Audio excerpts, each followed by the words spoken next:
him your name and what you want to talk about. Don't get into anything else with him because he'll push back. And I once knew a man who would do that. His name was Dan Lifshatz. He got labeled the angry, Dan the angry screen caller. Was that it? Well, Kevin's a little different than Dan. Kevin's full out having full conversations, which it makes me stop the show to ask what he's talking about back there. I'm interested. Anyways, we're here until 11 o'clock. The phone number is 617-779-0985. And I see you guys on YouTube. If you want to watch the show and you want to chat into the show, you can certainly do that. Just go to youtube.com/985 The Sports. It is as easy as that. And where to start tonight, it's interesting. We're 7 days into Patriots training camp. And Matthew Judon is back at practice just a day after calling the Patriots liars. Ho-hum. Mayo told reporters before practice today that he and Judon had cleared the air. Just like that, huh? Just like that. Had a great meeting with Judon, and we're all moving forward, said Gerard Mayo. I remember as a player, it was always a difficult time. It's always a difficult time when you go through contract negotiations and things like that. And saying that for the rest of the team, we're pushing forward. I just want to remind you that Matthew Judon called the Patriots liars. This after Deanna Rossini reported that the Patriots did offer Judon a contract. He said, nope, that didn't happen, but they want to make me look bad. Which I believe. I fully believe it. The Patriots have re-signed everybody. Everyone, you name them. They re-signed him. You name them. Know who they didn't sign? Him. He's the only name. He makes $6.5 million. Now, that's probably his own fault because he took an extension last year where he somewhat negotiated a deal where they front-loaded the money. So it gave the Patriots an opportunity at $6.5 million to either retain him or work out a new deal. So I'm not saying he was promised that from Bill Belichick, but isn't that why his agent would probably do the deal? Anyways, here's the thing with Matthew Judon. I don't know what Mayo said. I don't know how they cleared the air. I don't know why he was back out there today. If somebody has the info, I hope someone reports it. But this guy makes $6.5 million. He's an asset to the Patriots right now. He is. And for Matthew Judon, that's not enough money. Let's call it what it is. $6.5 million for that guy? Here's the other thing. Any team right now can buy low on him. Any team in the league. And I'm talking 49ers. I'm talking Detroit Lions. Baltimore Ravens, where he's been before. They need him. The Patriots need Matthew Judon. They are right now a little bit thin when it comes to their defensive line. And really, they're very thin with pass rushers. Very thin. He has always had the leverage here. He's always had it. He's probably the best player on the Patriots. Players around the league associate him with the New England Patriots. He is very active on social media, but he tries to recruit. He's a very bad recruiter. But really, they just need him because he's a good player. That's why they need him. But at this time of year, right? At this time of year, you really want to do this with Gerard Mayo taking over and Alex Van Pelt and Drake May and all of this. This is the main storyline. By the way, Matthew Judon's teammates are rooting for him openly. It's laughable, and it's the story of training camp for the New England Patriots. You know why? Because there is no storylines. There are no details to talk about. They don't want to tell you that Drake May isn't ready to play yet. They don't want to tell you that. So therefore, the story of training camp is Matthew Judon and him not getting paid while others are. And then they report that they gave him a contract. He called them liars. That's the story. Are things still being handled the same way? Coach is gone, same owners. They have the most salary cap space available in the league. And I get it. There's three sides of this story if you really want to get into it. There's the fact that he did the deal to himself. He's been injured. He hasn't played late in seasons. Does he deserve the money? That's a separate argument right now. That's separate. He makes $6.5 million. This guy's averaging anywhere from 12 to 15 sacks a year. Didn't he have double-digit sacks with the Patriots before he got injured a year ago? He's a good player.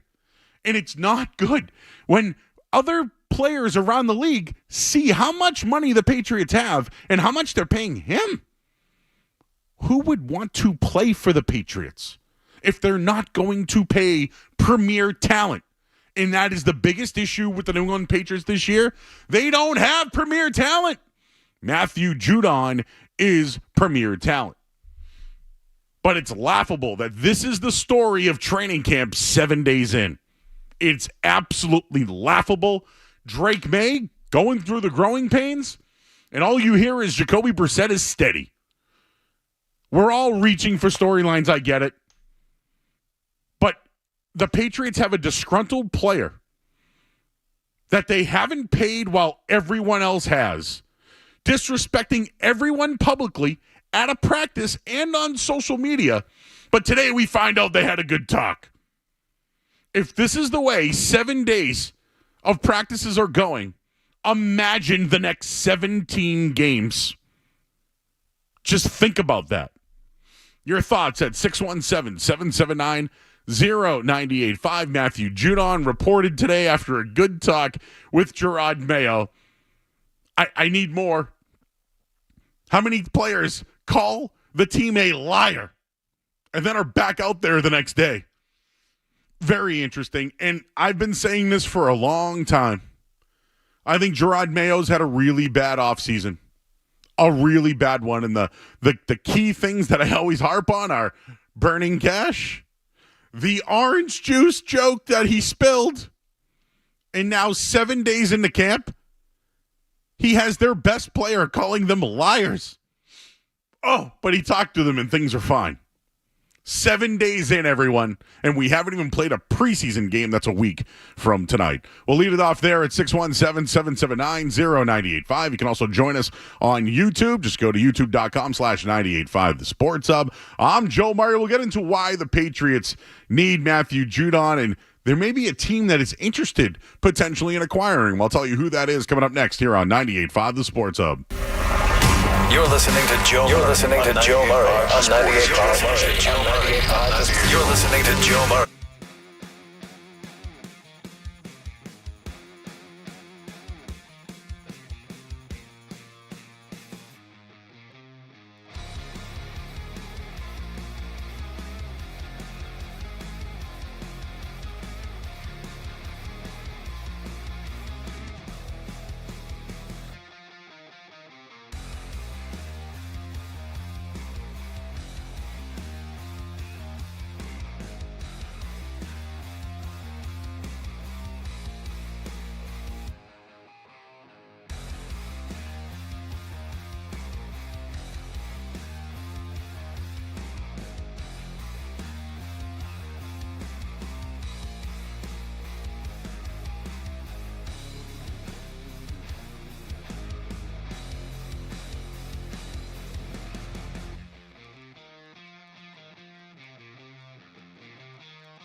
And in saying that, for the rest of the team, like we're pushing forward. Fully expect Matthew to be out here today and participate in practice. But we're looking forward to getting better out here today. And honestly, we're a week away from playing football. I'm kind of excited to watch the Hall of Fame game tonight. So the guys are ready to come out here and compete.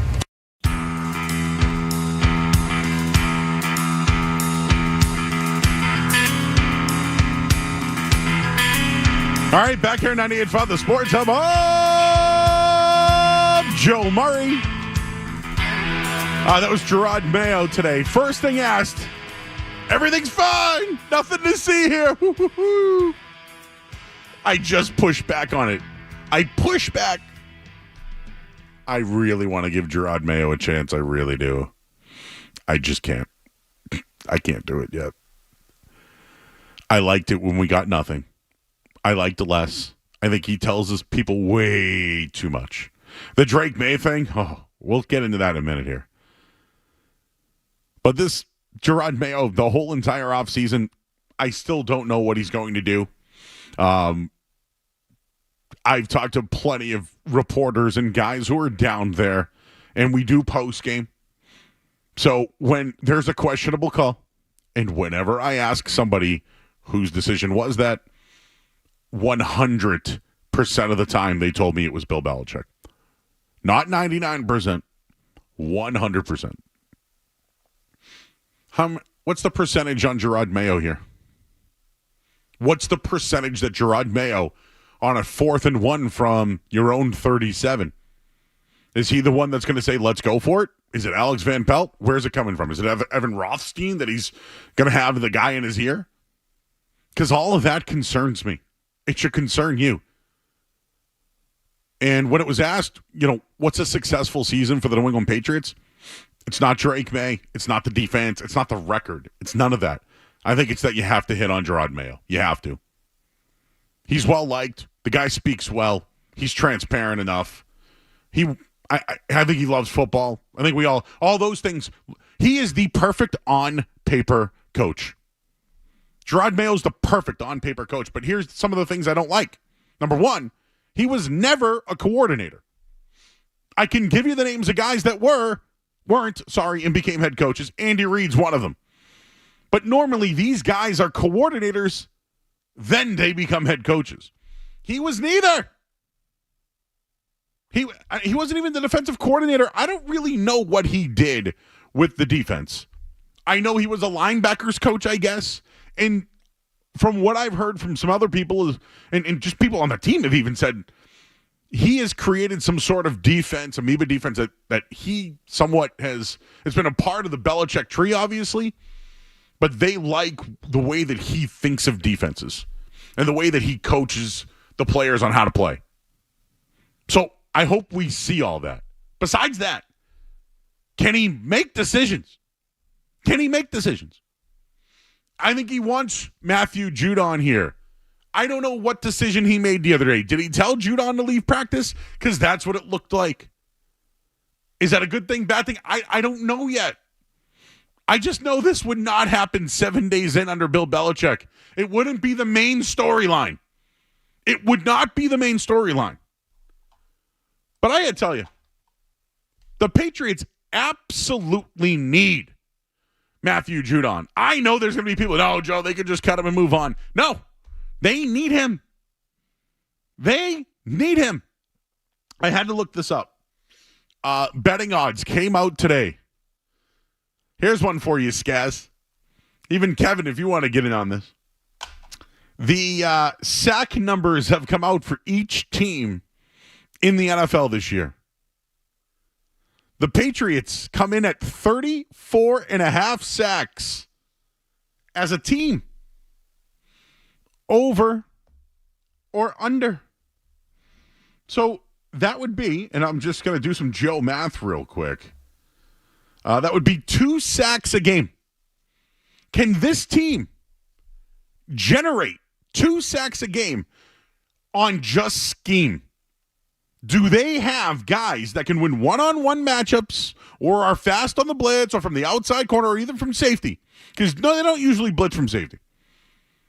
Would you go over or under on that total without Matthew Judon? I think without Judon, you have to lean no. Under, yes. Last year, they had 36, and that was with Judon for part of the season. So last year, they had 36. Do you think they should be a better defense than last year when they had 36? I think with a healthy Gonzalez and, the additions they've made, I expect them to be right around there, but I think the competition, their schedule is a lot tougher this year, especially in the first half of the season. How about the fact that Christian Barmore is out indefinitely? Like you're the Patriots, right? Like, you're Coach Mayo, Coach Skaz. What kind of defense are you going to play? Are you going to put 2 defensive tackles on the field? Like how are you going to do it this year? You don't have. There's not a lot of bodies. They brought in Mike Purcell today. He started 10 games last year. He's fine. He's a guy. He's a jag. Yep. But he can fill the role. And they got a Quale and guys like that. Sam Roberts, they drafted, etc. But they're going up against teams that can run the football. And if you think the Patriots have this great secondary, they're now going to put more safeties on the field. That means they're going to get run on more. I don't know. I saw that number 34.5, and I went, ooh. And I wonder if that number includes Matthew Judon.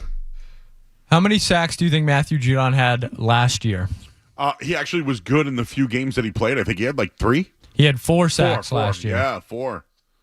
The leader last year for sacks, though, was Christian Barmore. He had 8.5. It's a big loss. You lose huge. Both those guys are 12.5 sacks. Like that.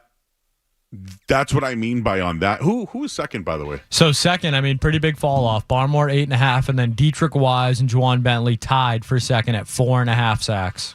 I thought Dietrich Wise had if there was a positive from last year, he was named a captain and certainly acted like one. And guys, when I asked you, hey, how do you think you'll play it up front? If it was me, I would actually go Keon White, Dietrich Wise, and Godshaw, with Matthew Judon standing up as an outside backer. Kind of playing that elephant role, which was most known from Willie McGinnis and what he did. They don't have truly 3 down linemen. They don't. And they're probably going to play Jabril Peppers a ton, which means you're going to go 3 safeties and take a linebacker off the field. This team's going to get run on. And if you really want to look, I'll pull up the Patriots schedule if we have to here. But there are teams that can run the football. There are some teams here that can run the ball. You'll see Breece Hall early in the year. The 49ers, you want to go up against them? Week 4 of the season? I think the Patriots, as much as people are saying how well their defense is and all that, they're going to be small. They need Matthew Judon. I'm telling you right now. Zach Moss will be the running back for the Bengals week 1. So that guy, big back right there. It's going to be very interesting to see how they handle this thing. One other thing I wanted to mention, I saw this from Andrew Callahan, who's going to join the show tomorrow night. Matthew Judon returned to practice today as a full participant. His teammates are hoping he's here for good. Quote, he deserves to have a new contract, and we are all pulling for him. So, Matthew Judon went to practice and sat on a trash can in sweatpants. Got into it with Gerard Mayo. Went back to the locker room. Was scrolling on social media. Then came back outside to talk to Macro and Elliot Wolf. Then went back, and Deanna Rossini reports that they're potentially going to coming together on, or they've been offered a contract. And then he goes on Twitter and says, no, they haven't. They want to make me look bad. And then today, everything's all roses. I'm not buying it.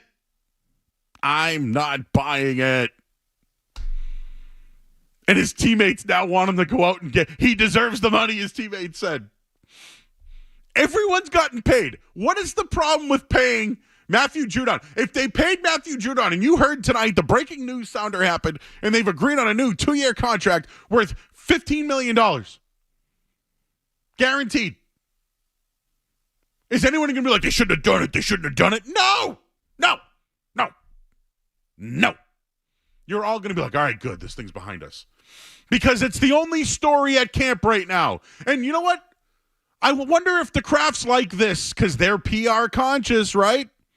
They want the story to be Matthew Judon is complaining about his contract, and they want to float out to the media that they've already offered him a deal, but he hasn't accepted it.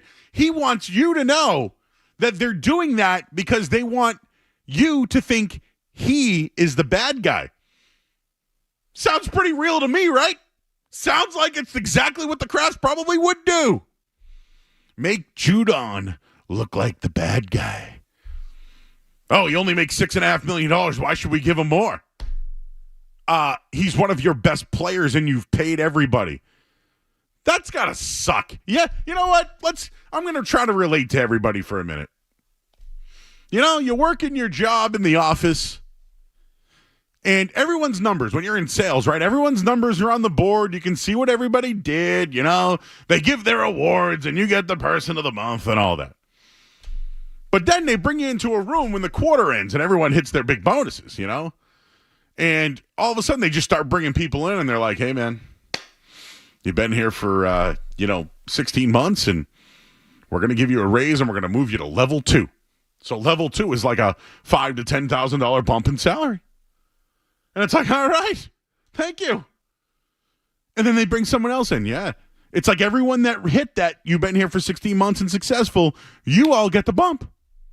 But what about the guy that's been there for 2 years who didn't get that bump, who puts up better numbers than you?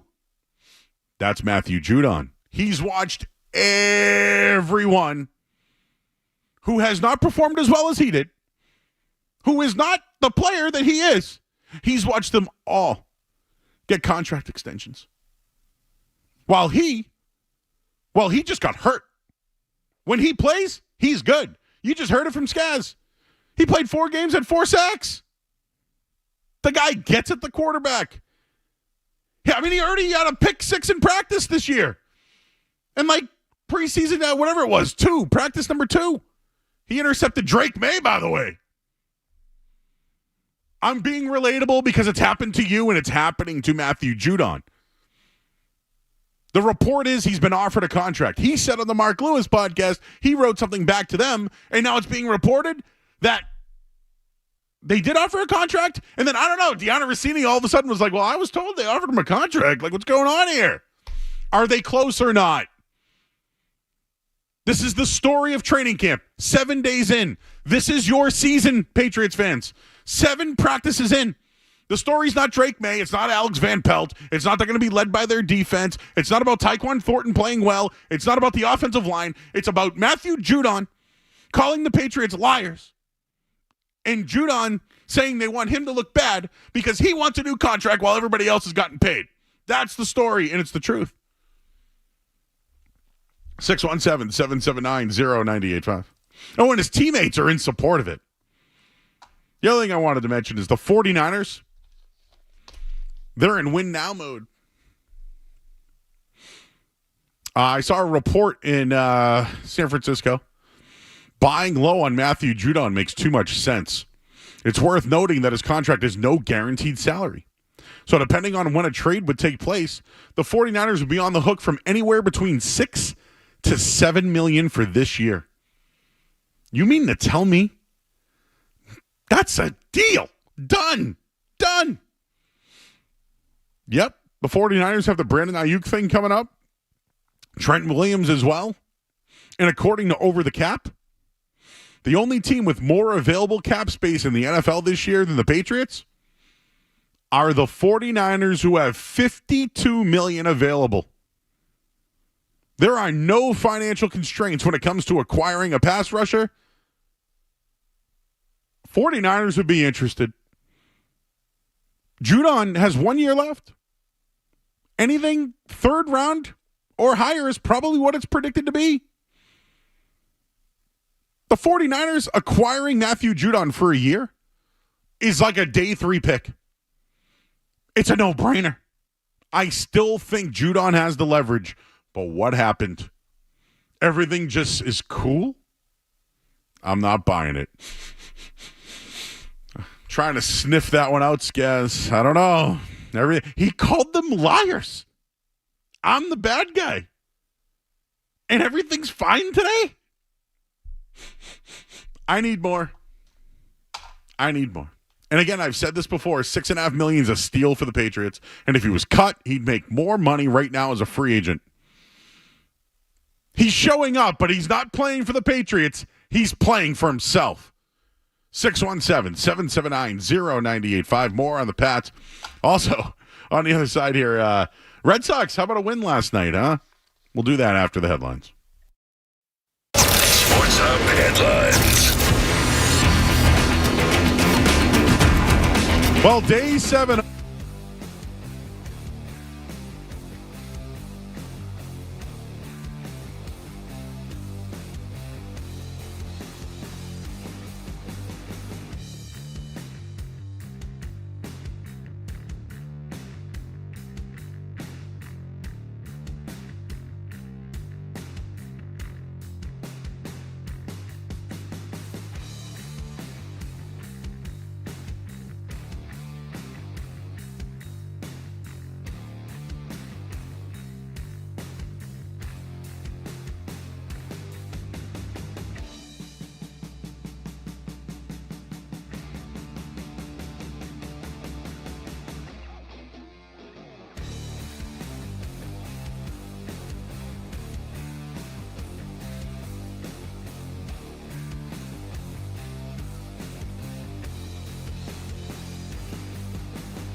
through. The man has been absolutely on fire, left on left.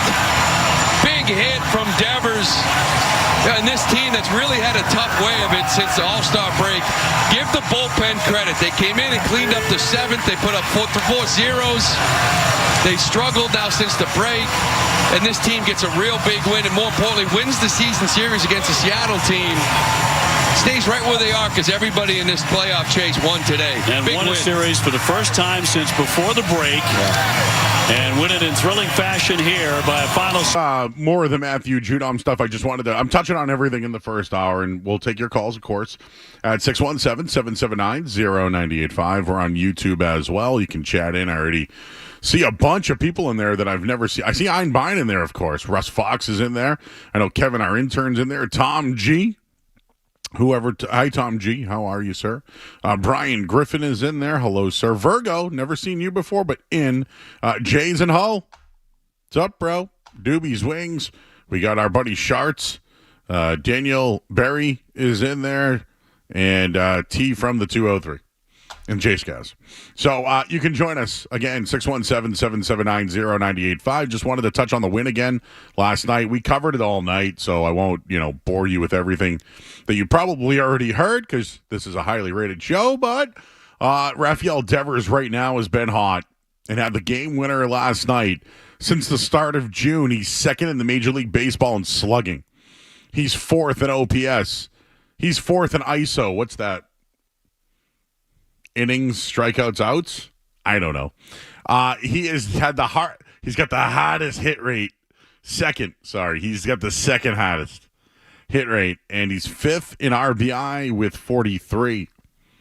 Dude's hot right now. He's not healthy either. But just last night's win in general. Rafael Devers delivered. And now that the trade deadline has happened, shouldn't the players now deliver? Management did their job. They locked up Alex Cora and they got them some reinforcements. So now it's time for the players to put up. And Rafael Devers did last night. You know who else did? Some of the key additions. Sims out of the bullpen. Jansen with the RBI to tie the game. The story of the game, though, is Brian Bayo and what he did going 6 1/3. It was huge. There aren't must-wins yet. We're now getting into August. The Red Sox are competing. They just won 2 or 3 from the Mariners. But Rafael Devers last night on a 2-0 slider crushed one to center. With a 3-2 walk-off win, teammates rushed. He felt like it was a relief, says Alex Cora. It was a grind the whole day. It was hot out there. Every pitch mattered. Said that Seattle's a good team. They can pitch. We had our chances. To win the series feels good. The second half has not been great for the Red Sox. They've struggled. They're 4-8. But the front office still showed confidence, adding players. Now it's time for the players to deliver. Rafael Devers did exactly that last night. And the two newest players made an immediate impact. Catcher Danny Jansen was also very good behind the plate, which I think some people forget about when it comes to this move. But Lucas Sims entered the game, got a fly out, and with a runner on third, right? Wilyer Abreu had a nice throw from out there. Sims can pitch. He's going to help the back of this lineup. Garcia will meet them tomorrow in Texas. It was another win of the series. Zach Kelly, who struggled, by the way, gave up 6 runs his previous 5 innings. Rebounded last night and got the win. He's 4-1 on the year. Dude has been grinding. So more reinforcements now. I mentioned Garcia will join them in Texas. Chris Martin threw a bullpen. He's scheduled to come back in a week or so. Liam Hendricks had a 35-pitch bullpen on Tuesday. He was throwing breaking balls for the first time. He's going to fly with them to Texas, but he's getting closer. Tristan Casas scored today on a Roman Anthony hit. On a Vaughn Grisham hit. Nick Sogard just got called up. Cora wants him to play second base against lefties. The trade deadline's over. It's now time for the players to put up. They're 4-8. They have their reinforcements. They just ended a good homestand on a high note. Go to Texas A team that just won the World Series. Now, this is good baseball, people. We're going to be watching good baseball.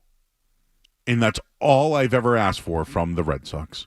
617-779-0985. We'll get back to the Matthew Judon stuff. But we got Rob. He is in Millbury. What's up, Bob? You're on the Sports Hub. Hey, how you doing? Well, I wanted to talk about Judon. Yeah, go ahead. Last year, they gave him a bump in salary, and I'm not defending the Crafts and everything because they do have a lot of cap space and everything, and they're not paying what they should, I don't think. But, one of the players is going to start, when they sign a contract, and then all of a sudden somebody else gets paid more money, and then they're like, hey, well, he got paid more money, so I want more money. When you sign a contract, that's it. Yeah, not in football, bro. There's no guaranteed money. Come on now. Let's be real. If this was your job, you'd be stuck with it. This is football. Well, that shouldn't be. Yeah, well, I mean, they don't guarantee money. That's what football... Dude, you know the deal. Come on. Are you a Patriots fan? Oh, yeah. Yeah. Yeah, lifelong. Yeah. I remember Foxborough Stadium and everything. Yeah. Yeah, you know, they didn't even give Adam Vinatieri, the greatest kicker of all time, guaranteed money. They franchised him. It was the only way that they could give him the most money. Do you know that? Yep. And guess what happened? He goes, screw you. I'm going to go play for the Colts indoors. Yeah, how'd that work out for him? He won a Super Bowl and is going to the Hall of Fame. Oh, yeah, that's right. Yeah, he did win the Super Bowl, yeah, against Chicago. Yeah, he got more money, won a Super Bowl, and is going to the Hall of Fame. Yeah, well, he was going anyway. But yeah, but he won another Super Bowl. Yeah. Should I use another example? Sure. Okay, Logan Mankins. I'll give you a better one. More recent. Joe Tooney was franchised, got the most money for a guard in the league. Then they didn't even give him a contract. You know where he went? He went to the Chiefs. You know how many Super Bowls he's won since he's gone to the Chiefs? Probably 2. So he deserves the money. His players are rooting for him. His teammates are rooting for him. Bro, you should be rooting for him.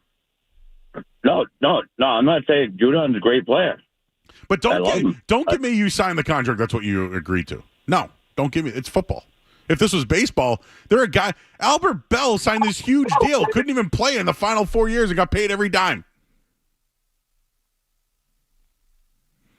Bobby Bonilla is still getting paid every July 1st for some deal that he didn't accept money from, and then it all paid off later on. Manny Ramirez is still getting paid from the Red Sox. When I said the Adam Vinatieri thing, he go, yeah, how'd that work out for him? I went, he won. Did he win 2 Super Bowls, guys? No, he won 1, right? Can you believe they did that to Adam Vinatieri? And then, you know, it screwed them, by the way. Now that I'm going to go on a random rant. Yeah, Joe, you're so random. You're so random. You know what? I'm going to bring you back to 2008. Where were you the undefeated season? Where were you? Where were you, Kevin? I don't even know if you were born yet. The undefeated season. The Patriots had a chance to kick the ball. But do you know what happened? Bill Belichick didn't believe in the rookie kicker. He didn't believe in the rookie kicker. They could have got an extra 3 points. They didn't. It cost them. Gostkowski was a good kicker. But it cost them there. All it took was money. You had a guy that was money. Instead, you just wanted to franchise him and not give him a long-term deal. And he just had to play by that every year to save you money. It cost you. Karma. Dan's in Marblehead. Hey, Dan. Joe, I love your passion, and I love your takes on this, but I have a question. Is Judon going to be the key part of the next great Patriots team? So my question is, are you better off, like a third sounds pretty good, because at this point, this team's not going to be awesome. They'll be, will they be better? Sure. But are they better off to take picks from a team like San Francisco that's going to give picks? And are you better off to, and you're signing all these guys, all these, contracts. You're making a team very comfortable. Mediocre talent is being kind. They're signing all these guys, and Judon deserves it if they're signing all the other guys. But do they deserve to sign all the other guys? Let me ask you this. Thanks, man. Real quick. Yeah. I got one for you. Do you think the rub of having Matthew Judon around will help an Anthony Jennings, Josh Uche, all these other Keon White, these other pass rushers they're trying to develop? Don't you think the rub of having him around? You said he might not be here for the next 3 years, but him being here this year could help in 3 years. That's a good point. Yeah, I like it. Yeah. Okay. Thank you.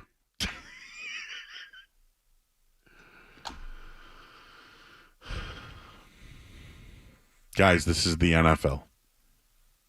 It's all about how much upfront money you got. Did you see the restructured deal for Matthew Stafford, by the way? Yes. It's convoluted, but really, it's a 1-year, $40 million contract. They said to Matthew Stafford, listen, dude, we don't know about your future. We're just going to give you $40 million to be our quarterback this year, and we'll figure it out. And he goes, thank you. They didn't have to, right? They didn't have to. But they're not locked into that bad boy next year, are they? And is Stafford pissed? He got $40 million.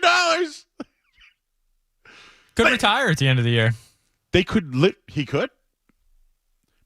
They could literally do the same thing to Matthew Judon. Hey, Judon, you're going to make $6.5 million.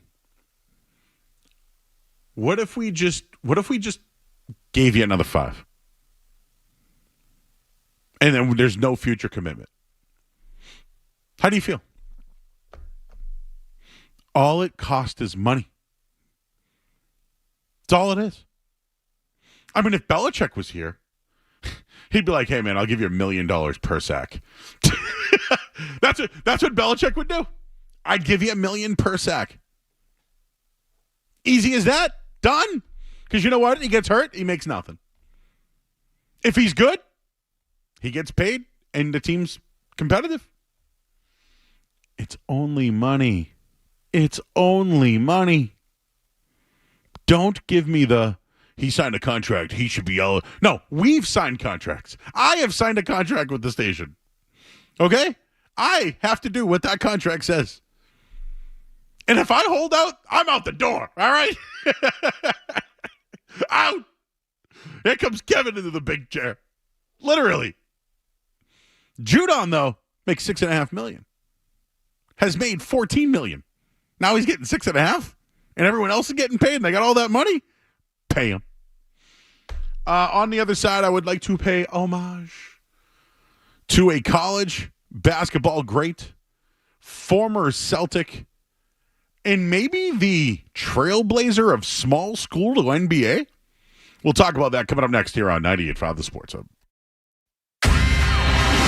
Don't go anywhere. There's more Joe Murray.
the Sports Hub. Kemba moving to his right, pull up three in the air, front iron no good, rebound, Gordon Hayward, and the putback, and what better way for this one to finish than a career-high 39 for Gordon Hayward on a putback. Kemba steal in the backcourt, and Colin Sexton has to give the foul. Ooh. The Cavs were back on their heels after giving up the kind of rebound they have gotten all night.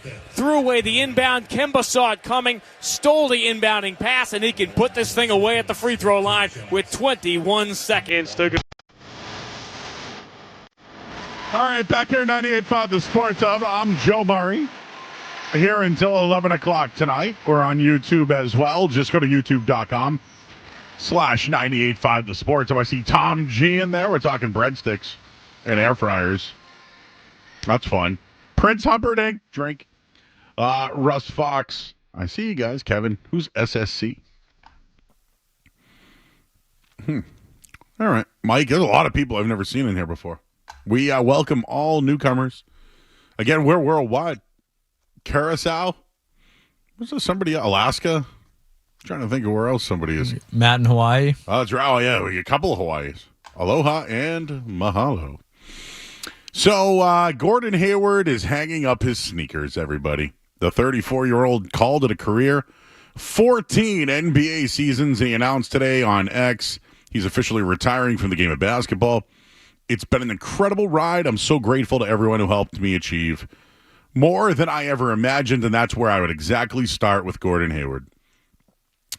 Gordon Hayward was one of these, might have been one of the first 6'9" or taller point forwards. There have been others, Lamar Odom, whatever, but this kid came from a small school at Butler and went to back-to-back national championships? And he was he was a skinny kid. He could shoot lights out. He had great handle, left-handed, very just a solid player, good kid. And the Butler product was on the precipice of stardom at the end of his college career. Came up just short in the national title game against Duke in 2020. Had a half-court heave at the buzzer. It almost, I wish you wanted it, Skaz. I know how much you don't like Coach K in Duke. Oh, yeah, I was rooting for him, but I bet Butler that day. That shot goes in. You never know what happens with Brad Stevens. You never, a lot of stuff happens if that shot goes in. That could be a good 30 for 30. Or one of those, what if, how Gatorade does those every once in a while? What if Jordan didn't hit the shot? All those things. What if Gordon Hayward did hit the shot? Shelvin Mack I love Shelvin Mack on that team. Those Butler teams are good. I feel like he was the first of that. Doug McDermott came along after. Well, there's been a ton of them. Steph, you could say Steph. Okay, Steph. John Morant, Damian Lillard. Gordon Hayward was better than Steph at the time. In college, you're saying? I know that Steph Curry was a top 12 pick, 10 pick. I can't remember. Yeah, I think he was 12 or something. He wasn't a top 5 pick, I guess is what I'm going with. Gordon Hayward was a better college player than Steph Curry. At least my mind's eye tells me that. I hope I don't have to look up the numbers. And Steph Curry was the 7th pick. 7th pick, a little higher. And what was Hayward? I'm sorry to put you on the spot on that one. Oh, he was number 9. Sorry, number 9. He went to the Jazz, right? Yeah. Yeah, 2010 draft, 9th overall. Okay. Gordon Hayward is nowhere near the shooter or athlete that Steph Curry was. Steph also played an extra year. I think Hayward only played 2 years in college. And Steph was coming along and then had that crazy year in the tournament. And that kind of put him on the map. Hayward should be credited as one of the trailblazers of guys who went from small programs to the NBA. I know the thing with Steph Curry is it's in his blood. His father played in the league. It's just I know he's a Hall of Fame probably change. He probably changed the game, Steph Curry. He probably changed the game of the I don't think you have to say probably. He changed the game. Okay, there you go. Okay, I heard Kevin. Yeah, you don't have to say probably. Thanks, Kevin. Thanks. I was trying to tread lightly. You know how some people it's the selective hearing. What do you mean probably, Joe? And you know what's funny? I sent Skaz 2 pieces of audio. And, Here I am waxing poetic about Gordon Hayward. I'm giving him his credit. That guy had a hell of a career coming out of Butler. He didn't fade until the end. Injuries caught up to him. Injuries, exactly. And the game a little bit caught up to him. He couldn't defend as well, and injuries probably is what led to that. But when I think back on Gordon Hayward, right? What two things do you remember most, Skaz? Obviously, the foot with the Celtics is what I remember far and away. That Jay Crowder and that opening night, all the excitement. Now, who is the announcer? Harlan? Kevin Harlan? Yeah. Oh, my God, he broke his leg. Knew and it I went, right no! away. That was the first game of the year, man. They were up 10-9. I don't think I've ever watched it. Like, since it I saw it live, I don't think I've ever watched it again. I was sitting in the old studio when Kevin Ware broke his leg. I saw his bone. Louisville. I saw his bone, dude. What's the next thing that you remember about Gordon Hayward? It's probably the national championship shot, rimming out from half court, a little beyond half court. Okay. What else? Him leaving the Celtics. To go where? Exactly. I don't even remember. Was it the Hornets? I don't even remember. Yeah, he went to the Hornets. Okay, yeah. Oh no, was he traded? I don't even remember. This is what I mean about Gordon Hayward. I think he was I'm glad he hung it up today, to be honest with you. He didn't even get minutes in the playoffs, right? Was he on the Thunder? He must have realized playing on that team, it was time. Congratulations to Gordon Hayward on an outstanding career. He was signed by the Celtics to the 4-year, $120 million deal and then traded to the Hornets. For Kemba? Along with 2023 and 2024 second-round draft picks in exchange for a conditional 2022 second-round pick. Wow. They didn't even it allowed them to create a basically $30 million trade exception. That helped. Maybe that's what helped them eventually get Kristaps Porzingis. Well, anyways, injuries, of course, when you look back at it, that's probably what held him back for a bit. He did say being eliminated, it was disappointing how his career ended. Hayward showed gratitude towards the fans. Closed out 835 regular season NBA games. He averaged 15 points and 4 rebounds. Solid player. But what do you remember him for? Missing a half-court shot against Duke to win the national championship and breaking his leg. And I remember him as not even getting playing time with the Thunder last year. Someone called recently. Remember, the Celtics should try to bring back Gordon Hayward. I go, dude, what? Remember that? It was like, 3 weeks ago, wasn't it? Wasn't our buddy Brandon, was it? I don't know who it was, but I stopped short. You really didn't want to play those, huh? That's that audio I sent you. You got to hear that Kevin Harlan, man. Oh my God! I love Kevin Harlan. Can we play it going in the break into the headlines? It's a good call. It was just very funny that it was like Joe's like, I got 2 pieces of audio for Gordon Hayward. There's 2 career lowlights. I'm like, a guy just retired. We're gonna. Joe Theismann retires. We're going to play LT. Play him missing the half-court shot then, will you? No, we'll play it. I got it right here. We'll do it now. I'll give you the headlines, and then I don't know what we'll do next here on the Sports Hub. Cavs history. They're going up. Oh, my goodness. Hayward came down so hard. Okay. Hayward broke his leg. Hayward has broken his leg. Hayward has broken his leg.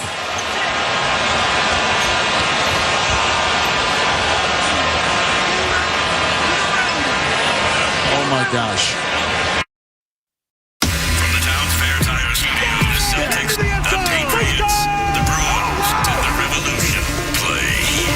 WBC-FM and HD Boston 98.5, the Sports Hub, a Beasley Media Group station. Sports Hub headlines. All right, Patriots at day 7 of training camp today. Matthew Judon was back and in practice.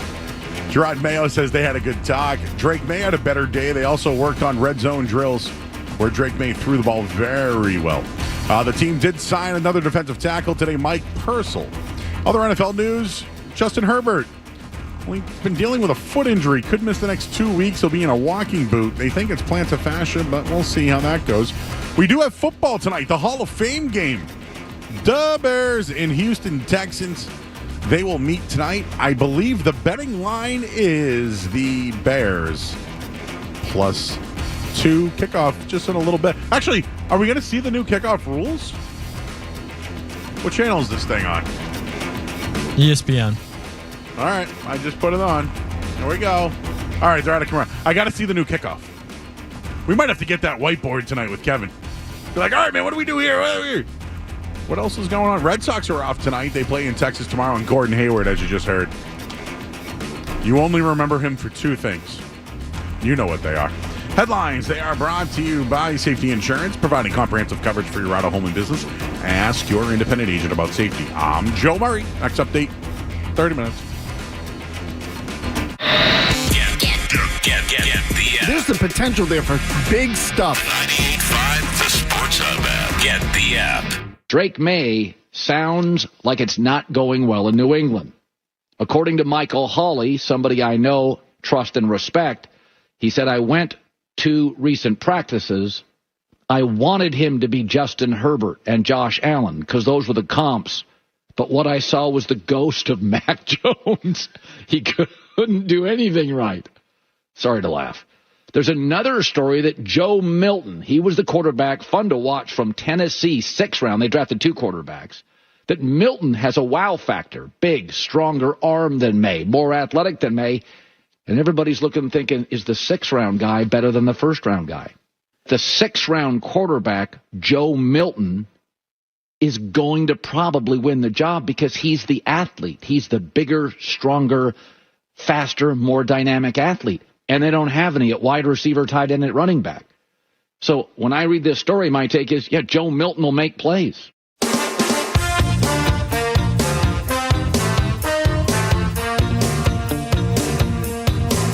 Yeah, what a hunk of crap that is. I blame Ben Volin for all of this. Ben Volin wrote in a newspaper, the Boston Globe, by the way, which I'm sure he gets paid off clicks, because that's exactly what it is. I mean, come on, dude. I respect the work you do, but let's be honest, huh? Don't mislead the public, bro. And you, Colin Cowherd, took the bait on that? For what? Do you need the ratings? Did you do that so we could all talk about this on our radio shows that are highly rated? To say, don't be shocked if Joe Milton wins the job. He is not even beating out Bailey Zappi for the job, bro. This is what you know how Felger always, the national media. Do you know why I do this? Do you know why I go, blah, blah, blah? This guy makes so much money and he's literally pulling crap that he read from some crap article that is not true. It's not true. That I get called the green teamer. So I've literally crapped on the Patriots ownership for an hour about not paying a guy. And I am just telling you that you just heard is fabrication. And I do this because that guy makes a lot of money. We just give you the facts. I was there. I don't think Cowherd was there. Colin Cowherd was not there. I didn't see him. Joe Milton could not make a throw within 10 yards. He can't throw short. He can't throw short. He can't throw short. He is not winning a competition. He is not even ahead of Bailey Zappi right now. It is not happening. I will eat Kevin's, our intern's, shoe. I will air fry it first, and I will eat it if Joe Milton is the starter week. You saved that one, Skaz? It's not happening. I think Joe Milton gets cut. Joe Milton? I don't want to. I was going to give you a comparison, and I'm deciding not to do it. Because I'm so random, Skaz, you know? You know how, like, a car. Let's use a car, Skaz. Car's got everything, man. Leather seats, heated seats. It even has the cool seats for your butt, you know? It's got a charger that you don't have to plug in your phone, a moonroof. It's got navigation. But it's two-wheel drive. SUV. That's Joe Milton. He looks the part. He's got a cannon. He's got a big engine. Big engine. Rum, rum, rum. But when it comes to going slow and throwing short, he comes up short. When I saw this today, Colin Cowherd, don't be shocked if Joe Milton wins the job. It's crap. It is crap. I am telling you this right now. I'm Joe Nobody working the nights at the flagship of the New England Patriots. I have no dog in the fight, but this is 2 nights in a row at this time slot that I have crapped on the Boston Globe, who let that article go out there, written by Ben Volin. And then Colin Cowherd, I don't even know what network you're on anymore. Are you even? I don't know what you do. The Herd. Those are lies. They're lies. Those are lies. Fabricated takes to get us to talk about it. So I'm actually upset with myself now that I even brought it up. But that's a lie. And if I have a chance to crap over those two guys, I'm going to do it. I don't know either one of them. I did see Ben Volin getting off the elevator the other day. I was eating a slice of pizza. Didn't notice me. I didn't notice him. Well, I did kind of notice him, actually. Lies. Lies. Joe Milton is not impressing. Yeah. Oh, woo, look at the arm. He couldn't make a throw in goal line drills. You know what? I'm going to look up his red zone today. I'm going to look it up. We're also going to talk to John Sarianides coming up in a little bit from New England Football Journal. We'll get his thoughts on everything that's happening with Joe Milton. Lies. Let's talk to Jim. He's in Rhode Island. Hey, Jim. Yeah, how you doing? I just had a question on the Matt Judon. He's got the contract for this year, right? So he's getting a certain amount of money to play this year. Yeah, let me just let me explain. He got a bump last year, right? Yeah. Which made the contract this year only $6.5 million of guaranteed money. So It might look like 1 year remaining with on a $19 million deal. They front loaded the money, so realistically, it's only $6.5 million this year. Okay, so it's something he agreed to. He agreed to $6.5 million. But Jim, this is the NFL. That's year to year, bro. This isn't like this isn't like you and I working at a job and we signed a 3-year deal and that's what we get for 3 years. Yeah, I understand that, but the bottom line is whatever he's getting this year, this is what he agreed to. He's underpaid though. No, Jim. Well, he's underpaid because he's underpaid because he got front loaded a year ago, and I bet you Bill Belichick said, "Hey, we'll work this thing out next year." He's not here anymore. So that's something else you added in. No, I'm not adding it in. It's probably what happened, right? Okay, so that's what happened. But he got front loaded. In other words, somewhere along the line, you have to take responsibility for what you got an agent. Jim, he could get cut right now and make more than $6.5 million on another team right now. Right, but so then why wouldn't he talk his way out of town and get cut? Well, if he wants to, go ahead. But that's what he's doing. He just called them liars, Jim. Called them liars. He's under contract to play for a certain amount this year. No matter how you cut it, he's under contract. He agreed to play for a certain amount. Now, I agree. He's underpaid, but he still agreed. In other words, he agreed to the deal last year, and this year it's a team-friendly deal that he was probably told they would rework. Okay, so his agent said, then okay, you can believe him, Matthew, because they said they're going to rework it. Yeah, just why would they disrespect their best player? That's what they're doing. Well, I'm not Jim, saying they have the money. I know. I'm not saying they have the money. They shouldn't disrespect them. But like that other caller said, you know what I mean? You kind of belittle them a little bit. No, I am belittling because you guys don't understand the NFL. It's all about guaranteed money. It's about guaranteed money. Yeah, what's his guaranteed money for this year? $6.5 million. He's the most underpaid player who's had this many sacks in a career. Most of these guys make $14 to $20 million. He has made $14 million every year of his career. But if he's guaranteed for $6.5 million, then whose fault is that? Whose fault is it that he's guaranteed for? It's probably Bill Belichick's. Oh, of course. Well, okay. It's everybody's fault but Judon. It's Kraft. It's Belichick. Do you know why? Judon is saying that the Patriots are making him look like the bad guy. You don't believe him? You got to give him. You got to give him some of it. You can't just say Judon should be. Yeah, he should be overpaid more. Every other player in his last year of a contract, most players probably should be able to. When I signed it with front end money, when you get to the Jim, let's use Tom Brady for an example. Yeah, Tom Brady didn't know a false extension that added 2 more years on his deal. Yeah, he got $18 million his last year. The next year. He didn't even play for the team and had a dead cap hit of $20 million. Do you think Tom Brady would have cared about that dead cap hit of $20 million if he got his $18 million up front? No. Okay. Well, all I'm saying is that these guys have to take some responsibility. That's all they got to do is take it. You know, the owner's a businessman. You have people out doing your contract. You have to take some responsibility. Yeah, Ramirez is probably, like you said, he's getting paid for the Red Sox.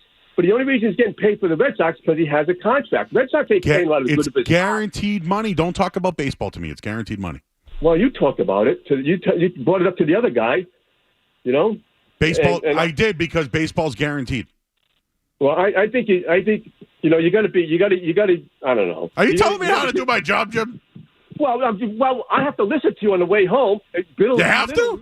Well, you belittle the other guy. You couldn't. You're busting him about Adam Vinatieri. You're belittling him, and he asked a simple question. Because he was wrong. No, well, he's not wrong. I tell you, he was not wrong about how did it work out for Adam Vinatieri. How did it work out? No, I'm not. He was way off on Adam Vinatieri. But I belittled him. I belittled him because he was wrong. Well, you belittled him because you didn't answer his question. The question is, he's under contract for $6 million. Yeah, it's not enough. He's underpaid. He's front loaded. However you want to cut it. Belichick screwed him. He's under contract for $6 million. If he doesn't like it, walk away. The Patriots owe him nothing if they don't want to pay him. He's 30-some years old, had surgery. If they don't want to pay him, walk away. They don't owe him nothing. You do know that they offered him a contract, right? Well, I don't know that. No, I don't. I don't know that. So would I be belittling you then if I said you don't know what you're talking about? Skaz? Was I a jerk? No, it seems like the olds have a problem understanding NFL contracts and how it works. I didn't bring up age. No, I am. Yeah, I heard Beetle going back and forth with callers on this too. Their contracts and their jobs are not like your jobs. That's why their salary is not like your salary, okay? Stop trying to associate it to other sports or real life. That's not what it is. It's the NFL. If you're underpaid, you're going to hold out. It's what happens. Matt Judon is underpaid in the last year of a contract. He's going to hold out and get more money. Now we're just waiting to find out how much more money. It's either here or they cut him or trade him. And if he gets traded, I bet you he gets a bump. That's why he's doing this. Isn't it crazy how that works, Joe? It's calculated, people. It's calculated. Alex in the South Shore. Hey, thanks, Joe. I can feel where Judon's coming. He's basically accusing the Patriots of acting in bad faith for not getting the bump this year that he was promised last year. However, he was out a good majority of last year, so he wants to get paid like a 10-plus sack player. Well, he didn't get that last year, and he was front-loaded last year, so he was drastically overpaid last year. Well, he got this year he's coming off an injury. He got injured. This year he's coming off of an injury. He doesn't get all the money because he got injured. Just remember that. And but there's no guarantee he's coming off of an injury that he's going to be that 10-plus sack player. If you're saying he's overpaid, when you don't play, you don't make all the money that you agreed to in football. No, I definitely think he's underpaid, but I also I can see where the Patriots' standpoint is on this because he was overpaid last year coming off of an injury. They always pay for future performance, not past performance. That's like their credo. So that was Bill Belichick's credo, or is it the Krafts? And it's Mayo's who's on that trait, and it's probably Kraft. I'm going to look into this, Alex. I don't think he was overpaid. I think we did this the other night, Cass. And I know we got Smitty coming up. His total cash in 2023 was $14 million. Which we said his base was $7 million, and his signing was $7. So he's like 15th to 20th in the league? And he was what in sacks? Like within the top that 10? range, yeah. Okay. We got to talk to Smitty. People are fired up about this. I like it. Christopher Smith coming up next here on the Sports Hub. You're listening to Joe. You're listening to Joe Murray on 98.5. You're listening to Joe Murray on 98.5 The Sports Hub.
All right, back here at 98.5 The Sports Hub.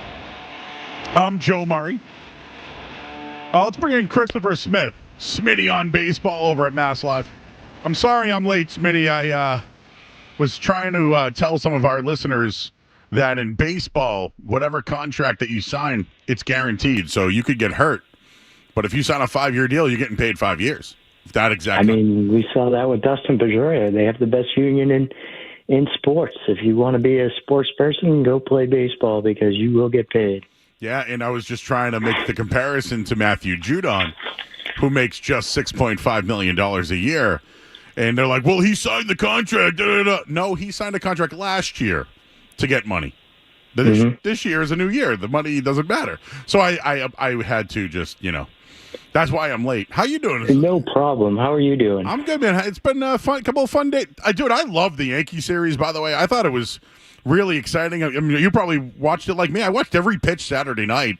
And then Sunday wasn't great, but overall, they take 2 out of 3 from Seattle. I know they're 4-8, but this is probably the most exciting it's been in a long time for you, at least. Yeah, definitely. It's gotten pretty dead. Actually, in the past couple of years at Fenway Park, Alex Cora said after the first game of that New York series where it was awesome. I mean, I was just looking at Twitter and there was a fight in the stands and everything. I mean, between the Yankees and a Red Sox fan.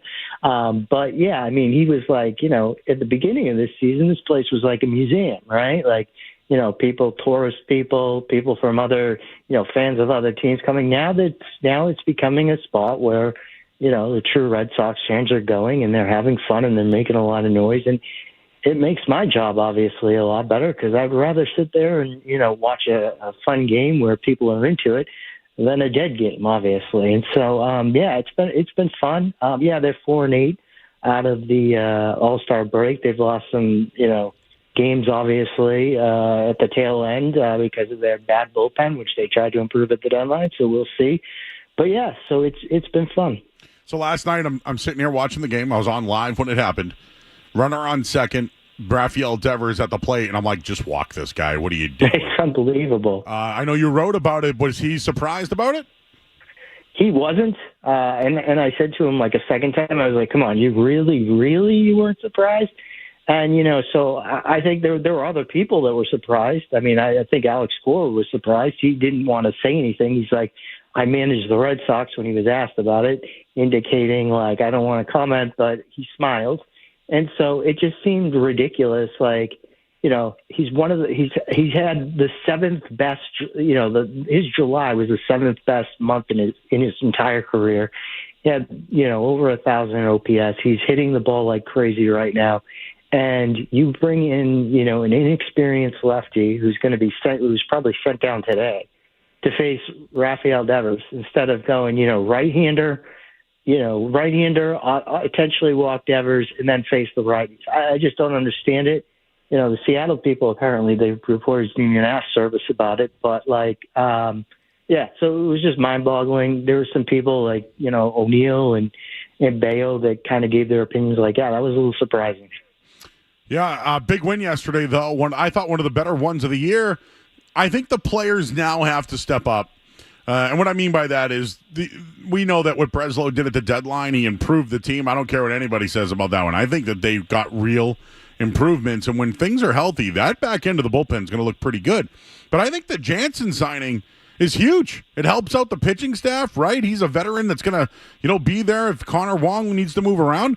I just thought yesterday had a little bit of everything, right? Devers the hero, Sims came in, Jansen tied the game, right? And then Devers did his thing. They're getting reinforcements on Friday. The other thing I thought that was kind of interesting to add to this, John Henry was there. I know, huh? Hey, did you get to talk to him? You talked to him? Yeah. No, I did not. my fellow coworker Chris Cotillo would love that question because he's always on Twitter complaining about how we never talked to John Henry. But yes, no, obviously Jansen's looked pretty good, and yeah, he does help the pitching staff and everything. I think it's an upgrade catching wise, but also a right-handed bat. They're very left-handed hitting lineup, and so he can DH some.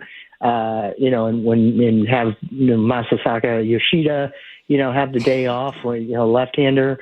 Connor Wong, they said possibly he plays some first base and second base, and so they have some the ability to do some things with the right-handed bat there.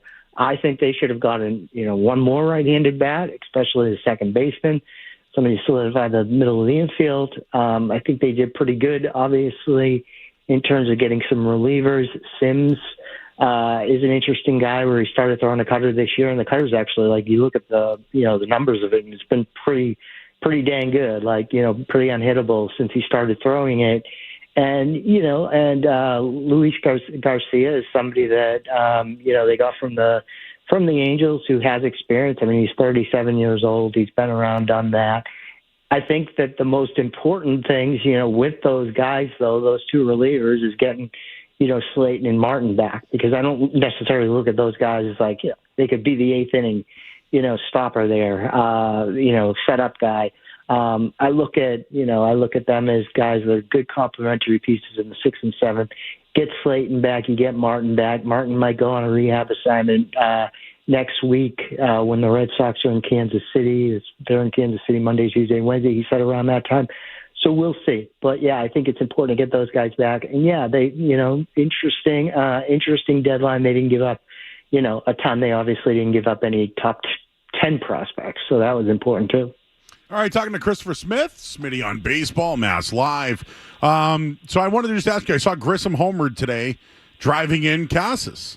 Roman Anthony's hitting rockets all over the place. I mean, I like what they did, and I like the fact that they're in it here.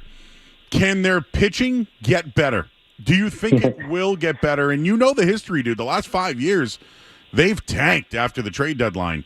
Do you feel like they'll be better? Do you feel like this year they'll be better now? I know they're 4-8, not a great start, but do you think it's going to get better here with the schedule? So, obviously the schedule's tough here. I mean, the Seattle series started 22 games against, teams that they're going to be competing in the wild card against. Seattle, the Astros, who's first in the AL West, but they're right there with Seattle going back and forth in the wild card. The Texas Rangers, who they have stunk, but they think they can make a run or whatever. And then they've got Kansas City, as I said, next week. Kansas City's right ahead of them in the AL wild card standings. And so they've got like this, difficult, stretch, obviously. And the pitching has to be good, right? Like the pitching has to, it's so important, the starting pitching. But I don't know because, I thought they could have used another starter. Obviously they got James Paxton, but when you look at it, I've said many times, like, Houck's on a crazy amount of, on pace for a crazy amount of innings. Like, at the All-Star break, he's on pace for 199 innings. I don't know what it is right now, but it's probably like 190 now because he has had some short outings out of the break. Carter Crawford, has reached his, total of how many innings he's thrown in the season. And he's allowed 8 home runs and 2 starts out of the break. So they need to figure out the pitching with those two guys, especially, maybe put, some days where they sometimes some turns through they go with an extra starter. Criswell has obviously pitched well. He had 7 scoreless innings or whatever in Colorado recently, and then he's been really good out of the bullpen. And then they've got this, Quinn Priester, who they got at the trade deadline. So maybe, he has to be in Worcester another 22 days for him to get an extra year of control for him through 2030. So, we won't see him for a little bit, but potentially he's a guy that could make some starts. So you've got to have some, you've got to kind of manage it if you're Alex Cora. Like, you can't have everybody starting every 5th day. You need to really take it easy because these inning totals are piling up, and it can get scary when they get to 150, and these guys have never gotten near there. It should be really interesting when they get to that 150 mark. So yeah, pitching is going to be so important. As I said, they got Paxton, they got Priester. Criswell's pitching good, so they can mix some things up and give people, some time, extra days. What's this Heart and Soul Award that got awarded to Jarren Duran today? I have no idea. You're beating me to that scoop. What was that? All right, man. All right. Well, I had a day off, and I was you deserved it. I was pretty much at the lake the whole day with the kids.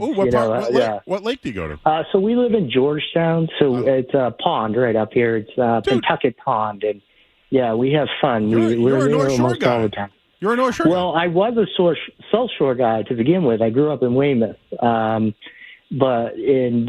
Red Sox people who, Brian O'Halloran, who used to be the GM now, is kind of, like an advisor or whatever. He's from Weymouth, but some of the front end people, like to say that I'm one of the more famous people from Weymouth, along with Brian O'Halloran. So, wow. and Jim Carey, the goalie. Yeah, isn't a Red Sox Bruins player from Weymouth?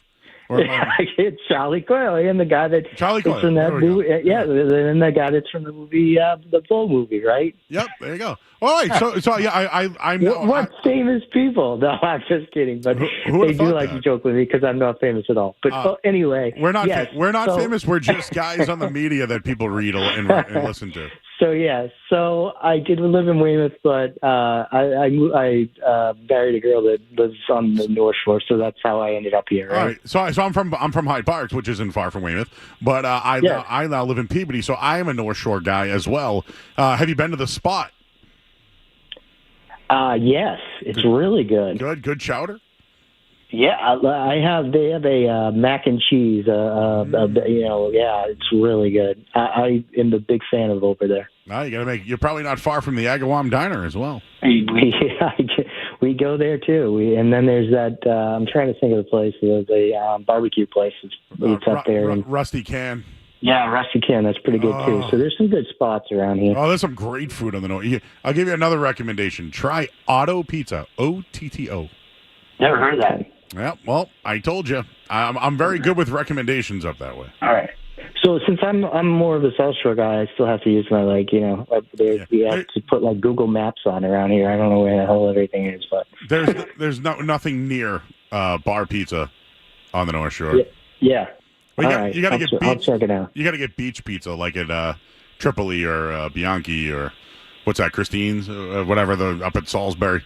But yeah, that's the only kind of at least close to bar pizza. How do you feel about this? How do you feel about this Ranger series? Yeah, I mean, as I said before, what are they like? They're 52 and 57. They kind of like sold and bought a little bit of the confusing trade deadline. We'll see. Cutter Crawford goes Friday. I think Nathan Eovaldi's pitching against them Sunday. So, yeah, it should be interesting. I mean, they still feel like they can be in it. We've seen the Red Sox play pretty well on the road. This is an extremely important trip. As I said, they're in the midst of the 22-game span where they play all teams that they're competing against. This is a team that they should be able to beat. I mean, obviously the Rangers won the World Series last year, but they are having a down year. And so, yeah, it would be ideal for the Red Sox to go in there and take 2 of 3 and then go to Kansas City and win 2 of 3. And, the way that they've played this year, after losing 4, they're 4-8 coming out of the All-Star break, but, the way they played this year, they can definitely go on the road and win 2 of 3 at both of these places. So I wouldn't be surprised. Well, the playoff odds don't look good for the Red Sox, but I'm going to... I think it's 37%. I'm going to watch every night. I just saw it a little while ago. The Red Sox, where are they coming? Yeah, 38.2% right now. Yeah. I mean, but you also have to look at that. I mean, I really don't like... I try not to look too much into those things. I try not even really to look at. I don't even really look at the standings too much until we go deeper into until we're really in August. I hardly ever look at the standings in the first half. But yeah, no. I mean, I just think it's such a long season. Everything. It will just come down to whether they can pitch. Obviously, I mean those playoff odds. It'll come down to whether they can pitch down the stretch. All right, he's Smitty on MLB on Twitter or X. He's Christopher Smith of Mass Live. Chris, go enjoy the rest of your night, man. And who knows? Maybe someday I'm in the North Shore. I'll give you a shout. Give me a shout anytime. We'll go get some spot. Fried clams. Any place. You can come. You can jump in the pond with me too. How about that? Oh, okay. My favorite spot is Choate Bridge in Ipswich. I don't know if you've ever been there. Oh, yes. So my kids would love to jump in the pond with you. Oh yeah. I do cannonballs. Yep, they would love that. Oh, that's cool. All right, Smitty. Appreciate you, my man. Have a good night. All right, bye. Smitty on baseball, everybody. Smitty on baseball. Didn't know he was a North Shore guy, did you? Me either. He's like real North Shore, though. Ponds, rivers, and ocean. It's wild up there. All right, we're going to go to the headlines. There's football on. I'm Joe Murray on 98.5 The Sports Hub. Sports Hub headlines. All right, we got football. 7-0 right now, Texans. End of the first quarter. The kickoff drill looks really weird.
Joe Murray on the Sports Hub. Just about everything Steve Kerr and USA Basketball has done in this run-up in these early games here in the Olympics is turning to gold. His lineups and his game plans are working, even though it's uncomfortable at times to sit superstar players. It's working. If you look at the way this game played out, the U.S.'s second unit was a killer unit. Totally dominated the South Sudan. The lineup that he put together in the second unit totally changed the game. The front line played well enough, held the game down. The second unit did really well. By the way, Derek White, the guy who got criticized for being picked over Jaylen Brown, Derek White's been one of the team's 3 or 4 best players. He had a brilliant game tonight, one of 6 players to be in double figures. And Steve Kerr said after the game, look, this is not about the soap opera of the NBA. This is not about who's playing to get you through February and March and whatever. This is about winning the gold medal, and everything else goes to the side. He believes the team believes in that. And he also said, guess what? On Saturday, Joel Embiid will be back in the starting lineup against Puerto Rico. Kevin Durant will be on the bench. Drew Holiday, who, by the way, scored 15 points in the opener against Serbia and didn't start today, he'll be back in the starting lineup, and everybody's fine with it.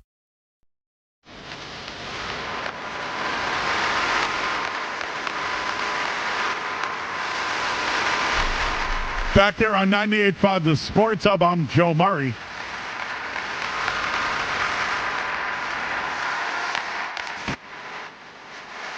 That was Brian Windhorst. And again, for those that listen to the other shows on this station, some hosts may be critical of our analysis when it comes to the national media. I have given you, and I'm not trying to do this on purpose. This isn't calculated by my standards or even Skaz's for that matter.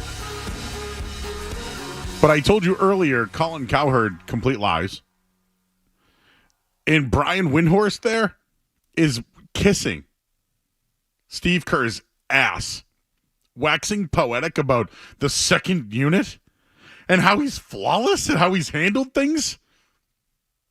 And the guy that got there because they picked Derek White over Jaylen Brown. And look at Steve Kerr. They look so smart.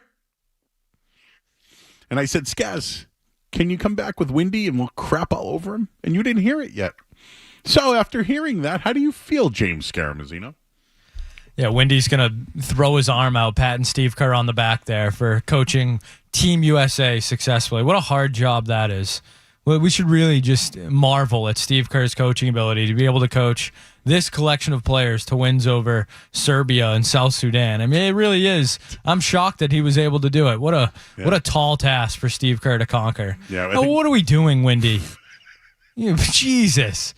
I mean, honestly, though, he's just what are we doing? Steve Kerr, he deserves a ton of credit for his rotations. So when do we talk about Olympic rotations in basketball? Roll out the ball, play your all NBA players, play guys that have won multiple NBA championships. Yeah, Steve, wow. I'm so impressed by Steve Kerr this Olympics. He's really blown me away with his coaching ability. How did those Warriors teams with all those talent figure it out? Steve Kerr. Well, I'm just relaxing here. I'm taking the segment off. You can keep going. I just think it's funny. This is what we're giving him credit for. A team that's won how many? The last time you didn't win the gold medal was what? 2004. The greatest American players in the world. I'm honestly shocked that a team consisted of LeBron James, Kevin Durant, and Steph Curry is playing well.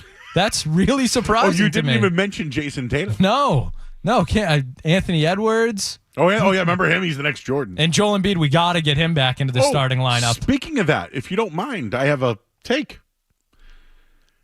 Windy, the day before, said South Sudan's got a bunch of athletic wings. Steve Kerr will bench who? Bam Adebayo. So what did Bam do? Bam went out and had 18 points, went 8 of 10 shooting with 2 blocks and a 103-86 win. And after the game, posted Windhorst's clip and put the 50 Cent "Why You F With Me" meme that he has. So Windhorst, sorry. But guess what? No mention of Joel Embiid was the guy that got benched, right? No mention at all that it could have been Joel Embiid. Nope. Bam Adebayo. So again, Windy, you keep you're a leech. I almost said he sucked. He sucks on everybody. He's a leech. LeBron James and now Steve Kerr, vomit. Go ahead, Skaz. No, Joe, I think you nailed it. I don't think we need to be singing the effuse praises of Steve Kerr for how he's handled the roster. Has he been tested? I mean, what are we doing? Windy, who are you, man? He's got to be exhausted from carrying that much water. Like you need to carry Steve Kerr's water for this. I get it. You got to do segments. You got to get clips. But Steve Kerr has done a perfect, phenomenal job of coaching the Olympic team. You know what I'm curious. I wonder if Steve Kerr was like, yeah, South Sudan's in here, so we might not play our bigs because we really need wings because we just benched Jason Tatum. So, but yeah, maybe it'll be Bam. Maybe. And then Windy went with it, and guess what happened? They didn't play Embiid. You know why they didn't play Embiid? He sucks. There should be no matching up when you're Team USA. There should be no rotation talk or this is going to be our lineup. Your Team USA. Roll the ball out there, win the gold medal. That's what you do every year. Steve Kerr. This is the stuff that we take in all day. I wait for these moments. And again, we're going to tell you every single night that the Celtics won the champion. Did you see that? 9 o'clock this morning, Greeny. I retweeted it. If you have a loaded roster, though, Steve Kerr's your guy. Yep. Oh, yeah. He's your guy. Steve Kerr will tell you how great he is, and then we'll tell you his political opinion. And both of those suck. But, he's doing a fantastic job. Windy. Oh. You know what, though? I credited Windy when who'd he go after? Luka. Yeah, that was good. I like Windy, but this was awful. You know what? I like Windy too, but you know what, guys? There's something about like a reporter having like that relationship with players or coaches. Like Rochi kind of had that with Francona, but Francona always gave him busted his balls. You know what I'm saying? So you knew that he was hard on him a little bit. Windy is like literally like ball washing. Literally. It's kind of gross. He was like LeBron's bitch. I don't know how else to say Steve Kerr saw all the Tatum talk and shot Windy a text and was like, hey, man, remember when look at the matchups I did. Look at the rotations I had. Yeah. But what's this Steve Kerr stuff? Is it like, are they like, I know the end of the Warriors is here, but is this like a going away? It feels. Thought you were going to do like the. He's kissing him, Joe. He's kissing him. Something smells windy. I mean, fishy. We got to go to break. In or out? Next here at the Sports Hub. What's it going to be, McFly? Are you in or out?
Are you in or out? Gotta know without a doubt. I'm the one you need for a dirty deed. I'm the best. Success is guaranteed. So now I get multiples for 42. You know, the cable providers are starting now to have it where if you sign up with them through them, like for example, I pay $23.99, but I can get Netflix, Disney, and ESPN. You know, you're at, everyone loves when you're at the top, right? And then you fall rock bottom and then you make it back. Everybody loves that. It's a story. I'm in. We're doing it live. This is Boston's home for sports. WBC FM and HD Boston 98.5, the Sports Hub. Beasley Media Group station. Sports Hub headlines. All right, Patriots had practice today. We're going to talk to John Sarianides from New England Football Journal. Find out what happened today coming up in just a little bit, but Matthew Judon was there. We just got a touchdown from the Houston Texans, Cam Akers, I believe. 4-yard touchdown. Case Keenum? Dude's still in the league. Anyways, they're winning. The new kickoff rule is interesting, too. Texans just went on a 9-play, 70-yard drive, 3 minutes, 42 seconds. Red Sox off tonight. I'm Joe Murray, and headlines are brought to you by Awaken 180 Weight Loss. Take strokes off your game by taking pounds off your frame. With Awaken 180, how many birdies can you uncover? Awaken180weightloss.com. I'm Joe Murray. Listen to it, laugh at it, get mad at it, agree with it, argue about it. It is Boston Sports. Boston Sports. And it is all we do. 98.5, the Sports Hub.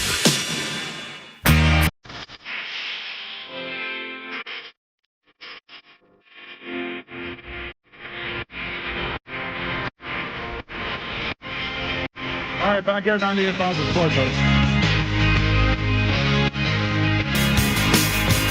What happened at Patriots practice today? It was really hot, I know that.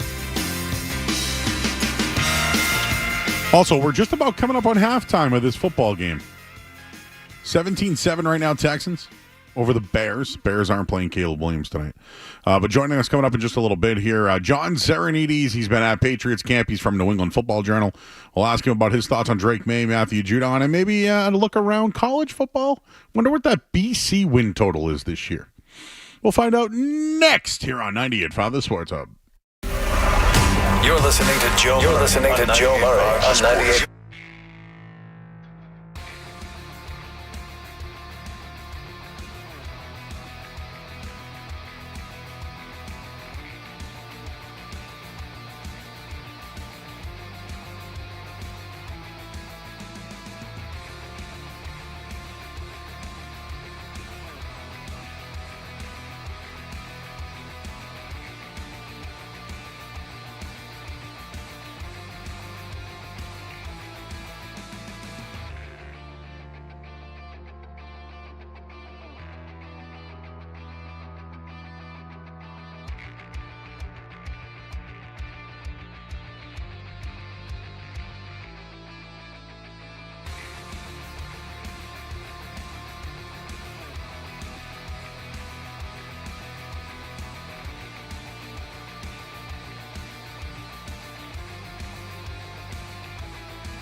winning today. On the Sports Hub.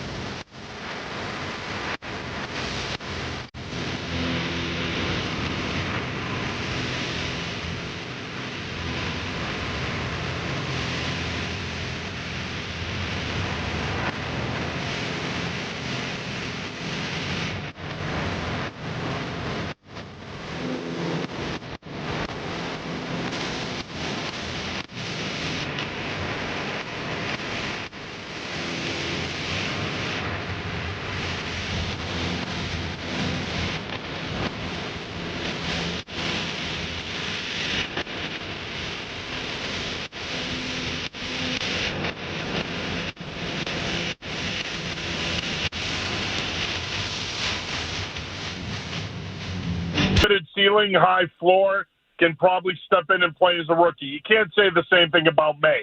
Look, when I went there on Tuesday, what I saw was a guy that fundamentally still needed a lot of work, Joe. I mean, from his footwork to the top of his drop of his base, his feet are too wide. He leans off the midline to his right in his drop back. He still needs a lot of fundamental work. But to your point, you see a lot of the positives. You see the accuracy in the middle of the field, the touch, the anticipation on certain routes, the athleticism when he breaks contain, he can extend plays and throw on the run. He does need to work on pocket management and managing the pocket. I would watch a lot of Tom Brady and Drew Brees film if I were him, because to me they were the two best of all time at managing the pocket and resetting it. He needs to learn how to do that, but there's no question the physical tools are there. Now, all of that being said, if the Patriots were kicking off this weekend in their regular season opener, he should be nowhere near starting. He's not ready. He's going to need time. And if the Patriots want to do it right with him, I think you wait until at least the bye week and play him at the end of the season. That may not happen, as we know. It's a league now where quarterbacks play sooner than later, but there's no question the physical tools are there. He just needs to come along. These 3 preseason games are going to be big for him. I think he needs to get a lot of the reps. You know what Brissett can do. You know what Bailey Zappi can do. You don't need to see too much of him. Drake May, Joe Milton should get the majority of the reps, and let these guys develop and learn how to play in this league, because the reality is you hit the nail on the head. He's only got 22 career college starts playing in a spread no-huddle offense. He's got a lot to learn. It's been a learning process for him so far. All right, man. So through 2 days, I think 7 days now, I guess. The 2 days there for you, 1 day for me. The storyline is Matthew Judon. And I think the storyline's Matthew Judon because there is no other storyline, or they're trying to go away from the fact that Drake May does need some time. So your thoughts on the Matthew Judon situation? I mean, he essentially called the Patriots liars. That happened. But yet today, Gerard Mayo's out there saying, we talked, we smoothed it over. I don't think Mayo's had a good preseason whatsoever, or even offseason for that matter. We're 7 days in, and this is the main story. It's just not a good look. It's not a good look, and I don't think that they've handled it the right way. I don't think that they should be talking to players or their agents on the field out in the public view. I just don't. And look, Belichick ran Fort Knox. We know that. Nothing ever got out of there. But you don't want to go to the complete opposite end of the spectrum here and air your laundry the way they did earlier this week. And we know Judon's a big character. We know that. He's got a big personality. He's a presence in the locker room. He's also a guy that if you're not careful, he is well-liked on the team. And a lot of guys, especially from the business perspective, will align with him and take his side in this situation. Now, look, do I think the Patriots should extend him and give him more money? Yes, if it works for the Patriots. But the reality is the way he acted on Monday and that whole charade where he's sitting on the bags and then he gets up and leaves and then he comes back, that's not a good look for Gerard Mayo. That's not a good look for the Patriots. And in many ways, the Patriots are in a corner now, Joe, because what do? Do you let him have his little moment where he throws his temper tantrum and then ultimately give him what he wants? What message is that sending to the young players? That in 2 or 3 years down the road, you can throw a temper tantrum and we'll reward you too? Or do you let him play out his contract and move on from him this offseason? or do you trade him? I mean, those are pretty much your three options. For me, they put themselves in a tough spot here with the way they have handled it. And look, he's looking around and saying, well, wait a minute, you've extended 10 guys on this team off a 4-13 season. I should be getting paid too. Yeah, I got hurt, but I know what my value is to this team, and it's still pretty high. But the way he's handled it is wrong. And again, I think that in many ways, there's been some missteps here on the part of the Patriots and the way they're managing this publicly. You can't be talking, in my opinion, you cannot be talking to agents and players on the field prior to practice or during practice about their contract status. That is the worst possible way I think you can handle situations like that. All right, we're talking to John Sarianides, New England Football Journal. Has anybody stood out to you at all that you think could take the next step to potentially be a high-end talent on this team?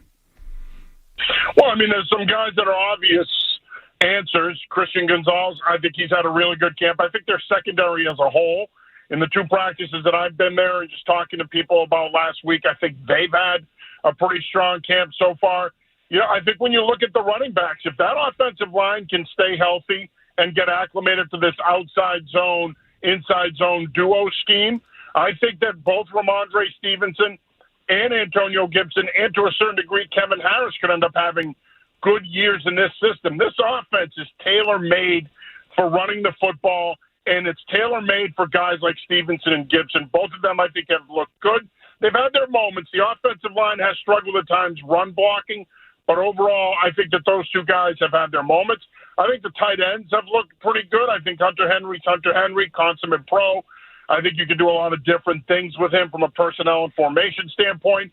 I also like, I like Jacob Warren, the rookie tight end out of Tennessee. He has stood out to me. Mitchell Wilcox has stood out to me. Austin Hooper's had a strong camp, so the tight ends overall have been pretty good. So, there's a lot of positives there that you can point to, Joe. But again, the offensive line has been inconsistent. The defensive line has been inconsistent. They're clearly missing Barmore. Obviously, he's the difference maker. He's top three in his position. Linebackers haven't really popped in my eyes. Neither have the safeties.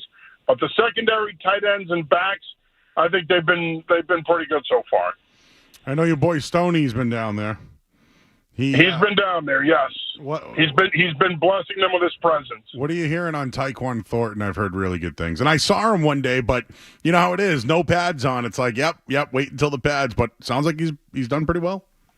He's had a solid camp. And look, I think a lot of this is he knows that he could be the odd man out. I mean, that receiver group, the two young receivers, Polk and Baker, have really popped. They have stood out.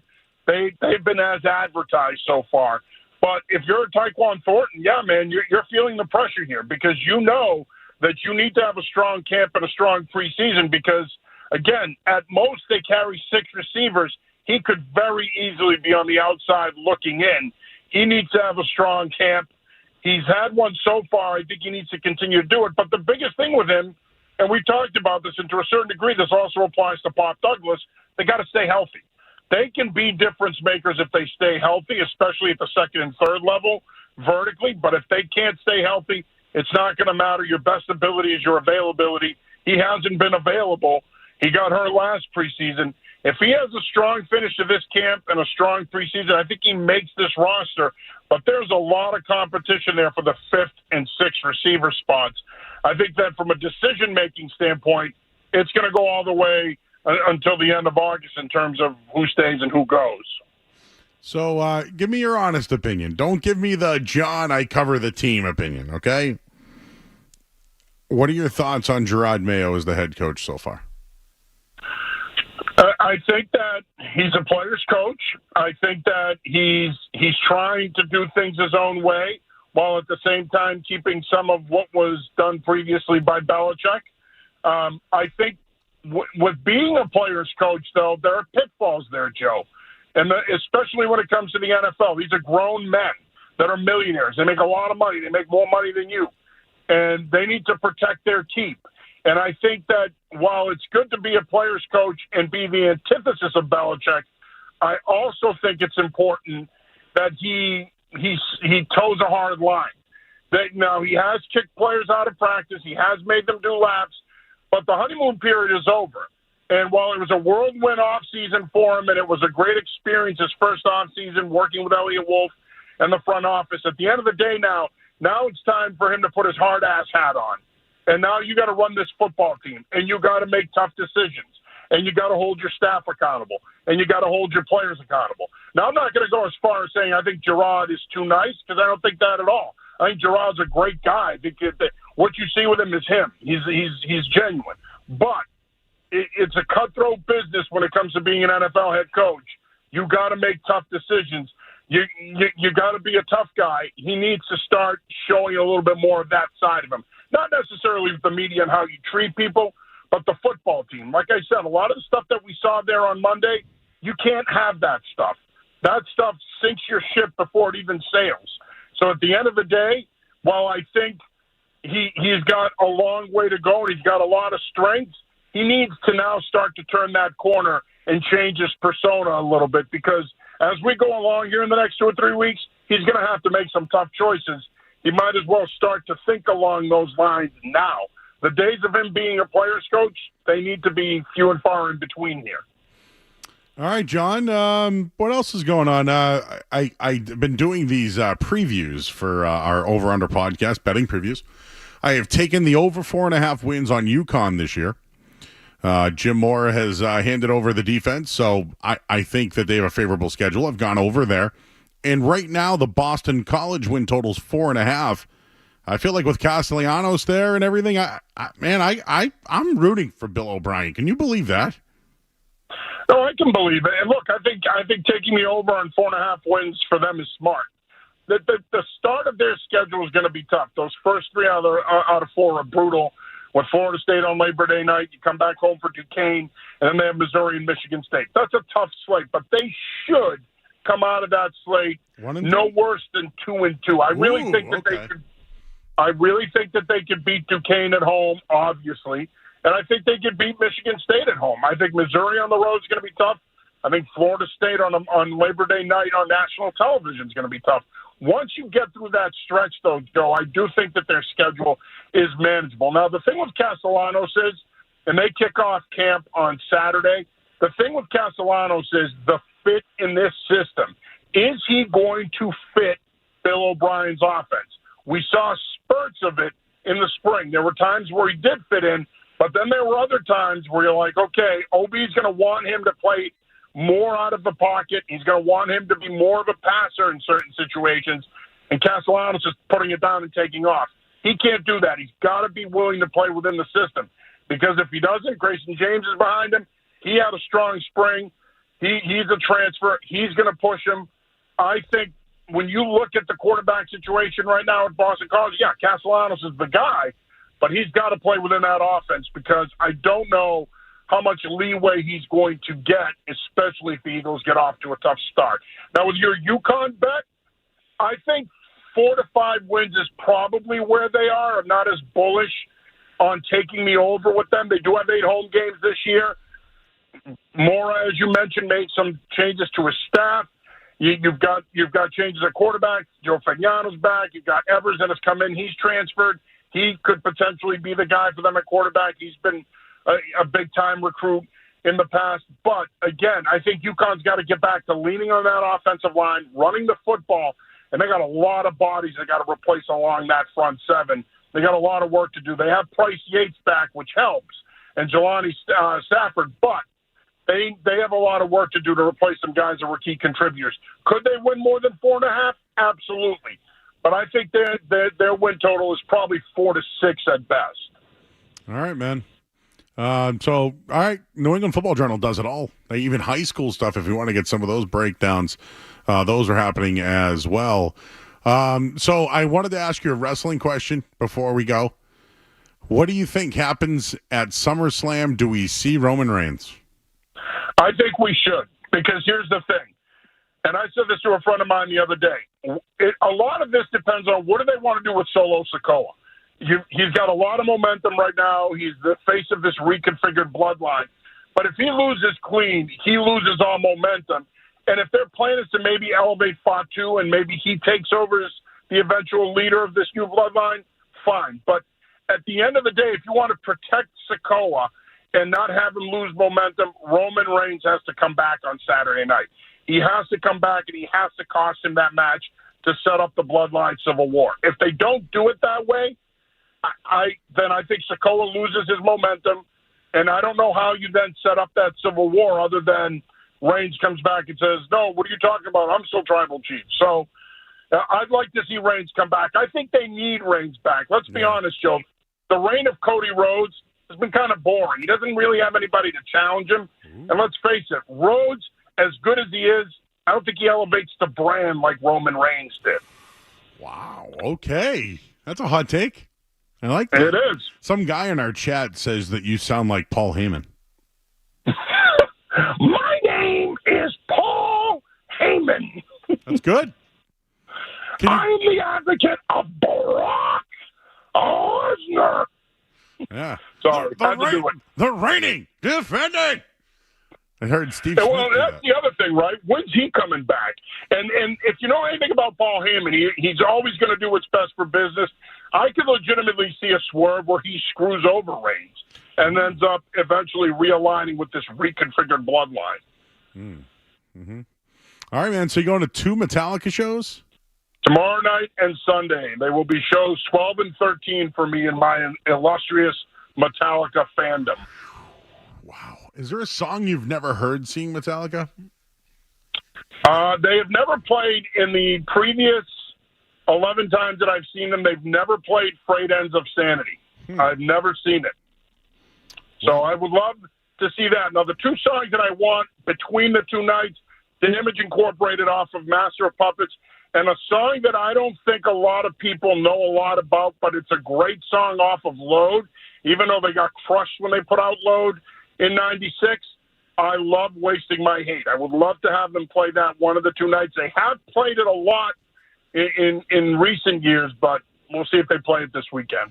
Yeah, it's funny. I remember actually he commented on that song once, like in the early 90s, and he talked about how they got bored of the song. So I'm curious maybe if they're just bored from playing that. Well, one of the things that's great about this tour is that it's two separate shows, 2 separate set lists. They're not repeating songs, and I think that's important. I mean, look, one of the things they've done really well with their set lists on this tour is they're blending some of the deep tracks with the usuals and the classics, and I think that's important.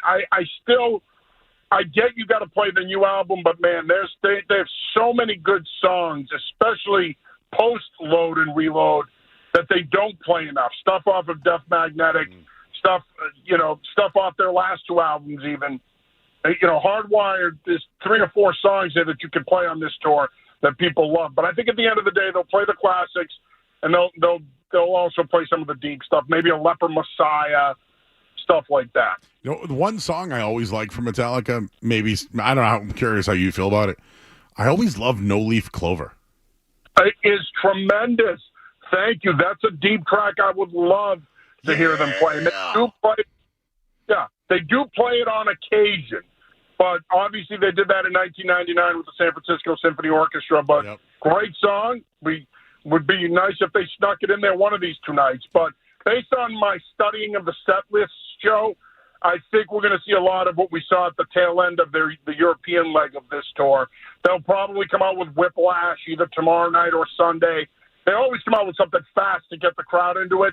When I saw them in 2022 at Boston Calling, they opened up with Whiplash. Something tells me we might get Whiplash to open up tomorrow night's show. He's John Sarianides, everybody. He's New England Football Journal, and he's going to be at both Metallica shows, and you won't be able to miss him. No, you won't, because I act like a maniac, as one of the key lyrics in Whiplash goes. Yeah! Ooh! Ah. Brock Lesnar. He's John Sarianides. Enjoy the concerts this weekend, John, and maybe I'll see you down at the Gillette some night. We'll do, my man. We'll catch up soon. Thanks, brother. You got it. John from New England Football Journal. Yeah! Metallica. Oh, good live. Oh. I don't want to go, though. I went to a summer... Oh, we're late. Wow. I went to a summer sanitarium tour in 2002. It was the Saint Anger album. I drank so much. It was so hot. It was bad news. They were spraying us with sprinklers or with hoses. They were hosing us down. It was so hot. Yeah. All right, we got to go. I'm Joe. Sports Hub headlines. Hall of Fame game 17-14. Patriots have signed Mike Purcell. Matthew Judon showed up.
I'll give you another song of the summer. And the phone number is 617-779-0985. We have Nick. He's in Worcester. What's up, Nick? Hey, what's happening, guys? How you doing? Good, man.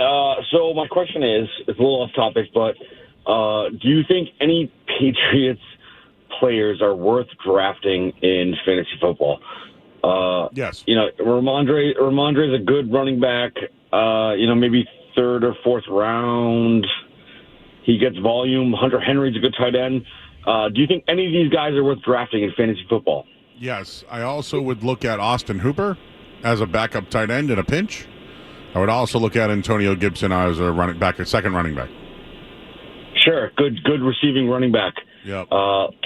I think Pop Douglas is probably the guy, but the only thing with him is he could get injured. Yeah. He's a boomer bust guy, which is always risky with Patriots guys. If you have two top receivers and Pop Douglas is there, you might have to look at it. Because you got yourself a little bit of insurance, right?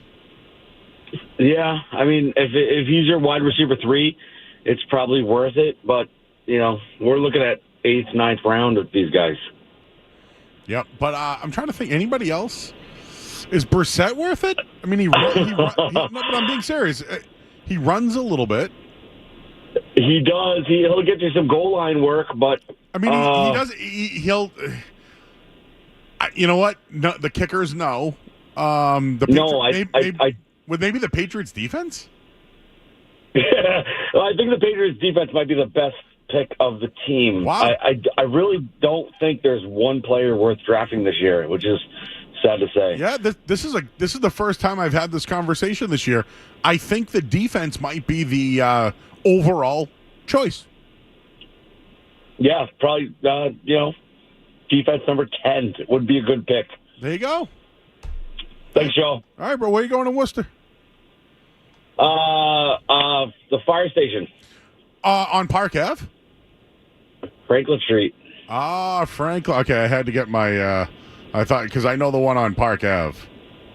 That's a good one too. But it's one of my favorite restaurants is across the street. And did you know there's a KFC Taco Bell right there? 24-hour, baby. So you know.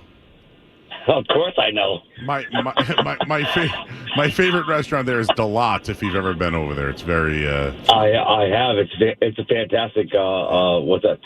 Is that Thai food or... Yeah, you know what? I don't know. It's Asian food. It's fantastic, though.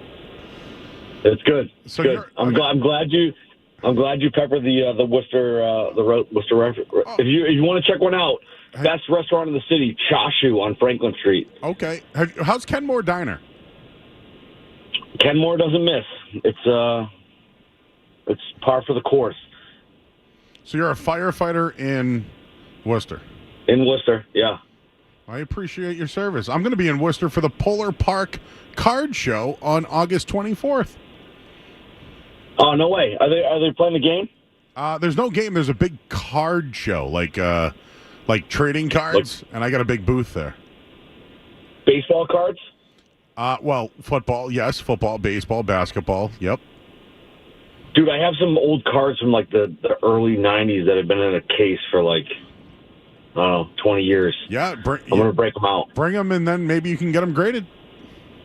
Do they grade them there? Yes, there'll be graders there. Oh, no kidding. That's awesome. That Polar Park food thing over there is awesome. I was just there for a ball game today. We beat the Buffalo, whatever they are.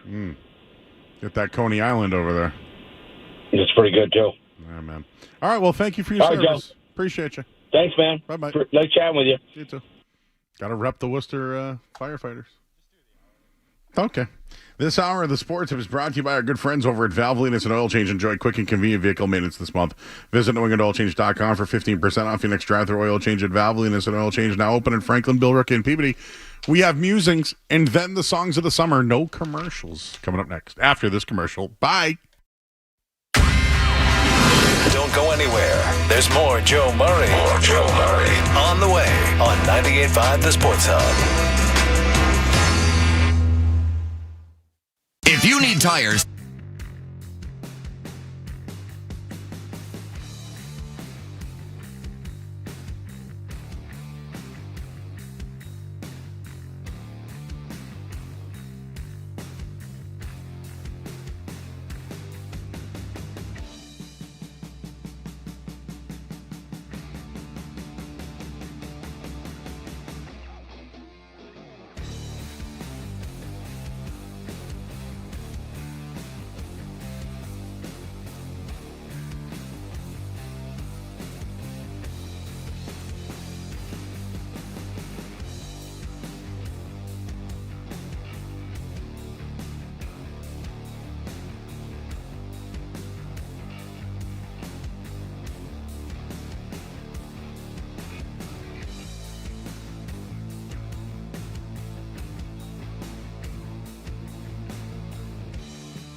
for the 28-yard line.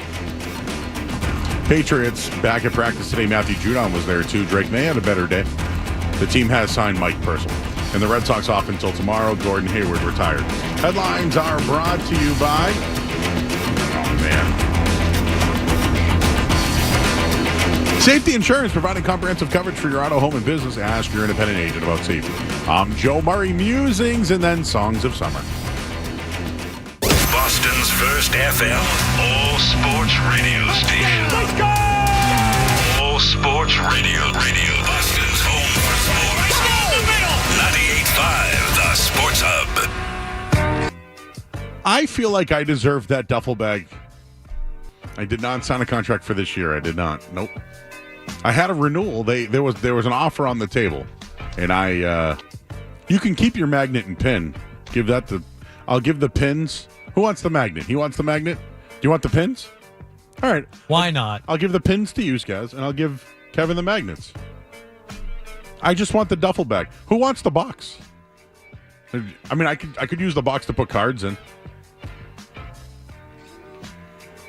But I don't know. Just the gifts. Maybe it's me. What's a good gift for a season ticket holder? One year, I got a cup that every time they scored a touchdown, it lit up. Oh, I remember those. I mean, the nostalgia wore off quick. I don't think they scored a lot that year either, if I remember. It might have been 2020 now that I think about it. I think it might have been, or 19, right around there. Yeah. Get me the duffel bag. Do I have to call someone to get the duffel bag? Just send it here to me. Address it to Joe. How about our buddy? You know what? I'm going to call our buddy Adam from the Revs. Do you think he's got a duffel bag? So you haven't seen this? There's just been literally cut in half alligators just in Florida. You haven't seen these? I did. This somehow has escaped my radar. I'm going to put this in Slack so you guys can read this along with me. But this stuff's wild, though. I saw it yesterday, and I didn't pay attention. Today, I saw more of a story on it. But headless, limbless alligator carcasses have been showing up in Florida canals, and the state officials have no clue why. The most recent reptilian corpse was found dismembered in the Caribbean Canal of Fort Myers shores over the weekend.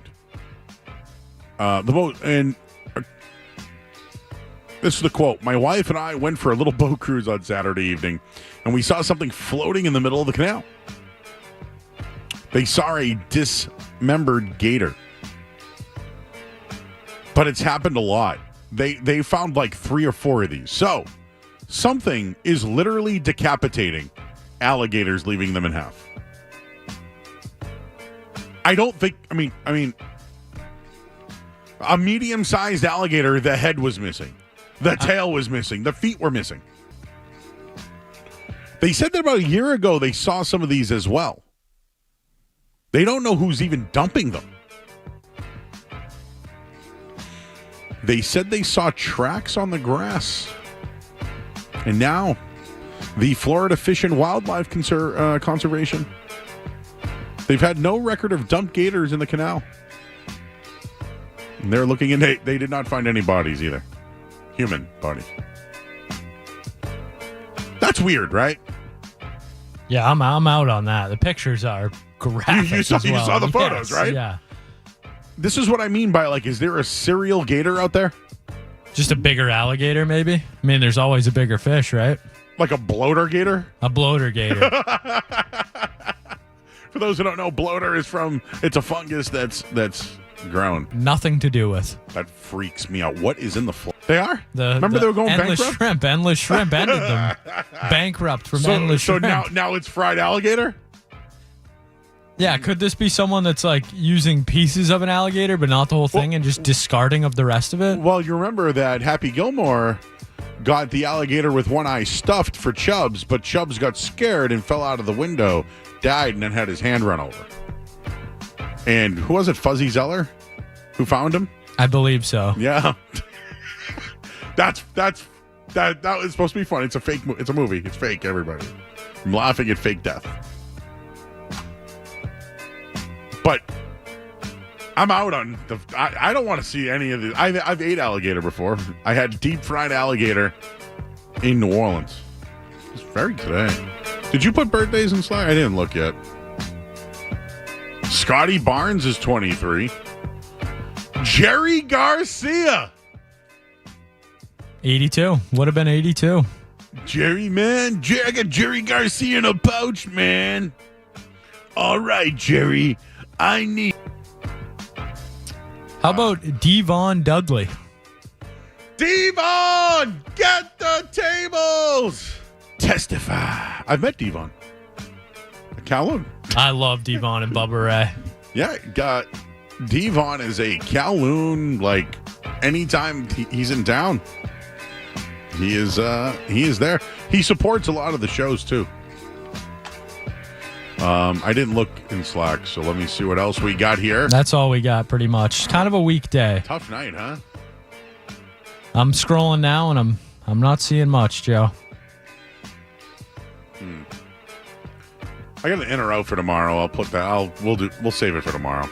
All right, Scaz. Maybe we should set this up. Would you like to do it going into headlines or coming out of headlines? We already did headlines. Oh, that's right. I'm not used to this. Musing's at 10 o'clock. Me either. So why don't we play it and react to it now? We got time. Should we play last night's and then unveil a new one?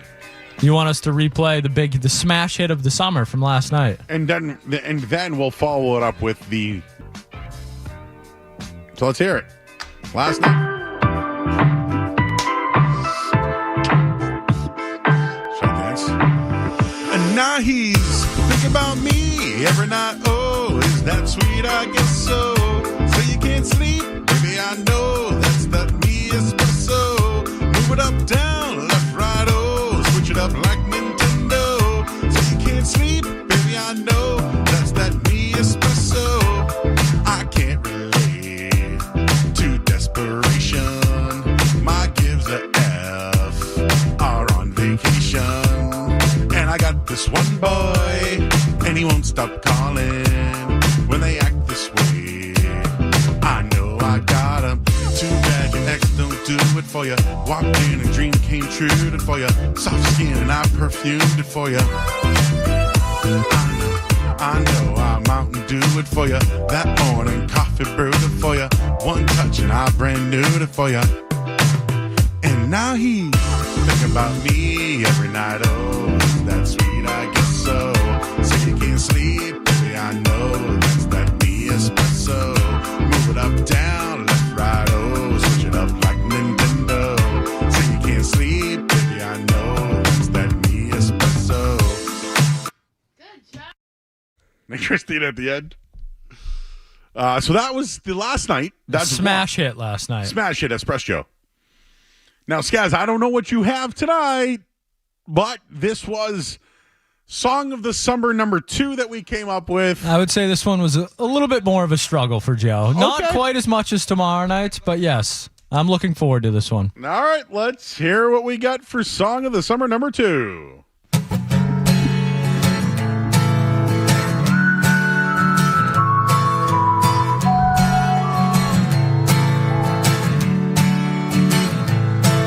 My baby want a Birkin. She's been telling me all night long. Gasoline and groceries. The list goes on and on. This 9 to 5 ain't working. Why the hell do I work so hard? I can't worry about my problems. I can't take them when I'm gone. 1, here comes the 2 to the 3 to the 4. Tell them bring another round, we need plenty more. 2 stepping on the table, she don't need a dance floor. Oh my, good Lord. Someone pour me up a double shot of whiskey. They know me and Jack Daniels got a history. There's a party downtown near 5th Street. Everybody at the bar getting tipsy. Everybody at the bar getting tipsy. Everybody at the bar getting tipsy.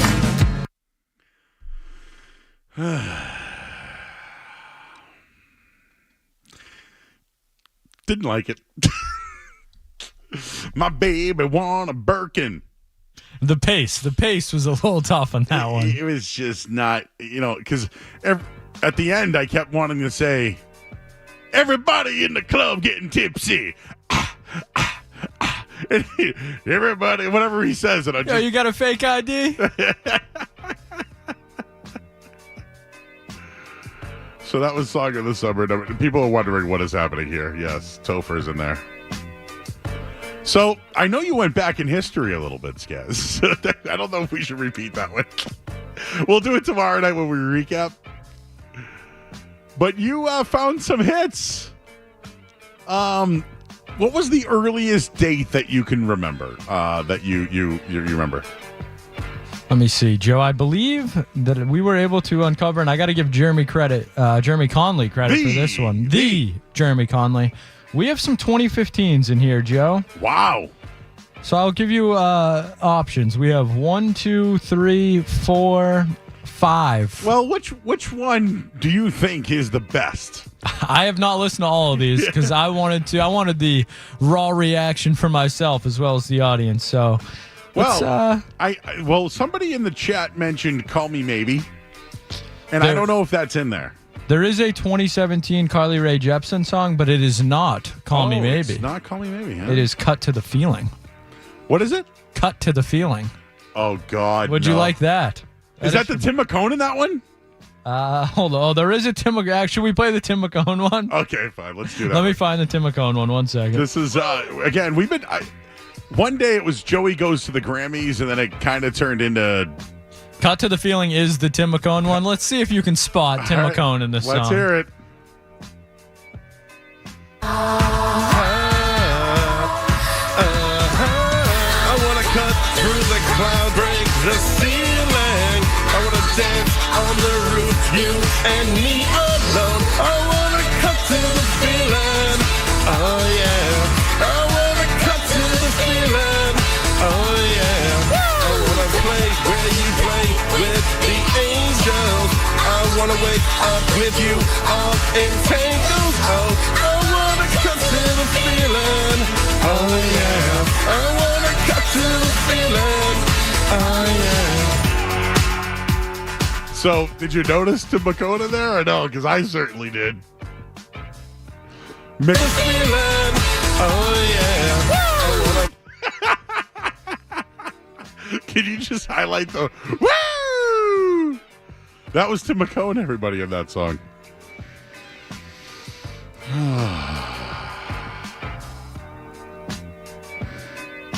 I don't remember doing that song at all.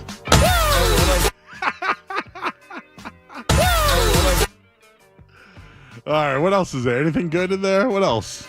Let's Now we got bad blood. You know we used to be mad love. So take a look what you've done. Cause baby, now we got bad blood. Hey!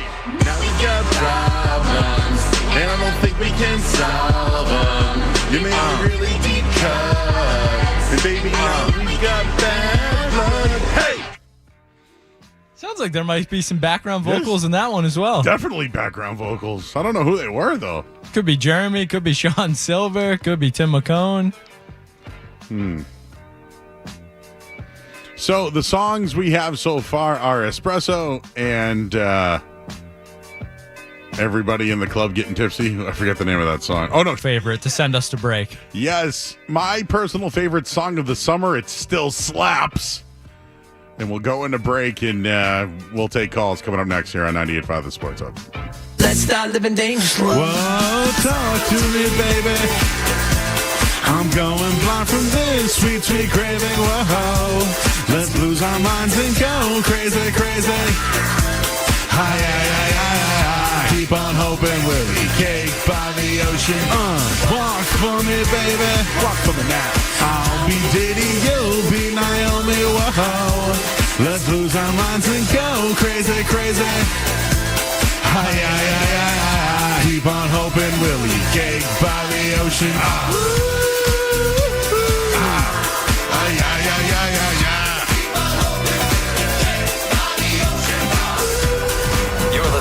You're listening to Joe Murray on 98.5.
98.5 The Sports Hub.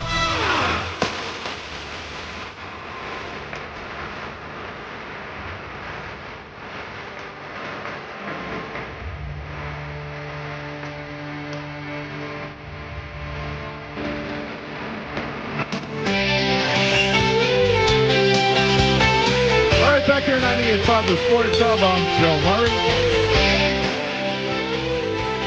Hall of Fame games on.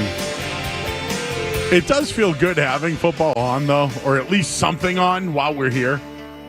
I got the, I don't even know if we can talk about the Olympics, but they're on the left. How tall is Simone Biles? Congratulations to her. She's listed at 4'8". Yeah. Yeah. I saw a photo with her and Shaq. That's why I asked. He's tall. Yeah, I ever tell you I met Shaq before? In Swampscott, I was driving to work one day, and they were filming Grown Ups 2, and he was wearing a cop uniform with hair. So I pulled up. I had to stop at the stop sign in front of the Swampscott train station, and I literally saw it. I go, "Hey, Shaq, what's up?" He goes, "What's up, bro?" And I go, "Filming the movie?" He goes, "Yeah." And I go, "I thought I'd never see you in a cop uniform." He goes, "You didn't know I was a cop?" And I went, "I actually think you are, because I feel like I remember that." I don't know why. I think he is like a... He was like an honorary Florida police officer or something. Yeah. I forget exactly what, but yeah. And then I said, "All right, man. Peace out." And I kept on going. All right, so what should we do? Should we talk Pats or talk to Topher? Longest order of weight. All right, longest order of weight's Andre in Virginia. Hi, Andre. Hey, what's up, man? How you doing? What's going on in Virginia?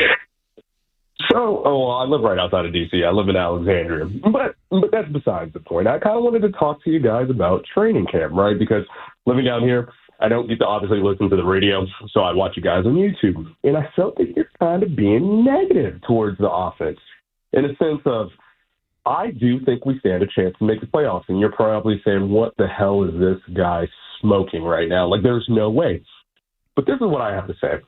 We've been bad for 2 years, right? Our offense has been terrible, but our defense has been very, very good, right? And if we could have scored 21 points, per game at least, we would have been on a lot of games, and we could have made the playoffs 2 years, right? So I feel that you guys are being really, really negative to Jacoby Brissett, where from what I hear, because I have a couple of buddies that are at training camp, and he's performing above and beyond the expected, right? Like, he's doing pretty good. He's been stable. That was the whole reason that they brought him in. And our tight ends are doing really good, and our O-line is better than what we expected, and our rookie wide receivers are doing better than expected, and Tyquan Thornton is doing better than expected. There's just everyone, I think, is doing better than expected, and I feel that you guys have been super negative. When I watch the show, I'm like, you would think that we look like ass, when in reality, we look pretty damn good compared to the last couple of years.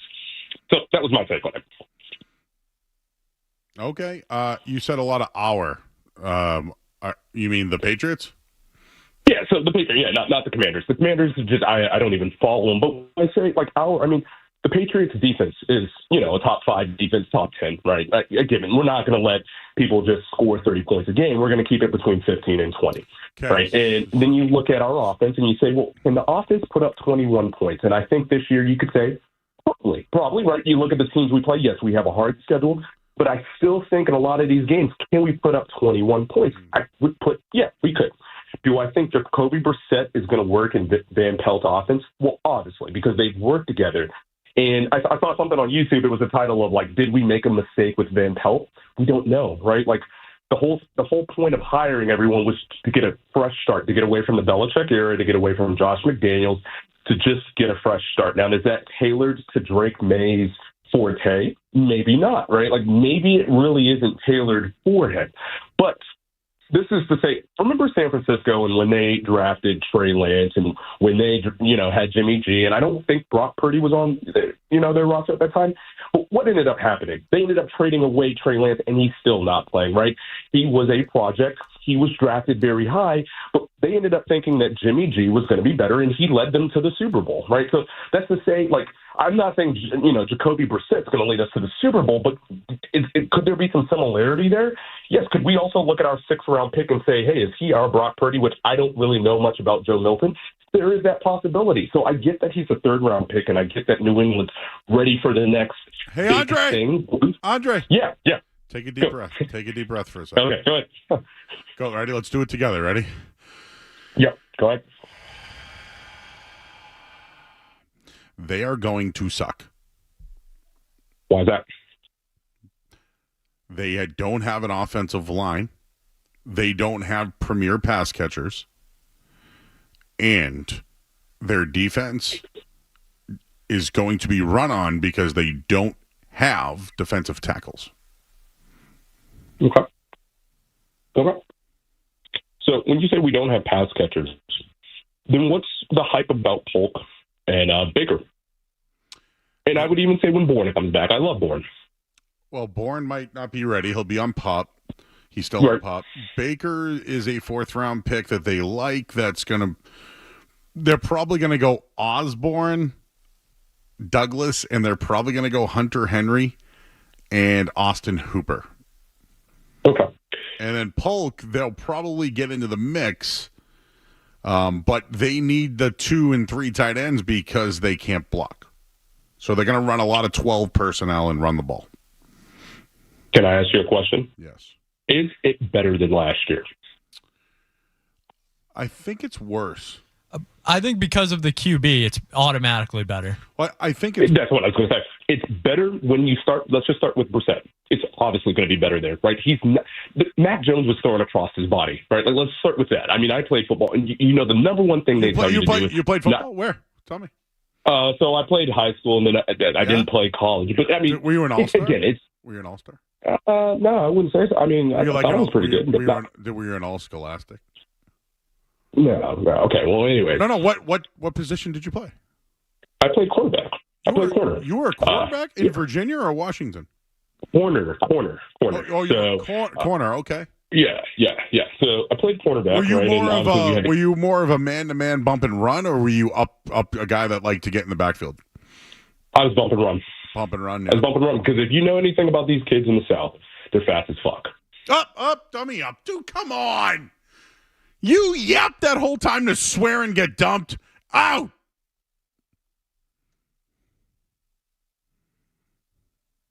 Out.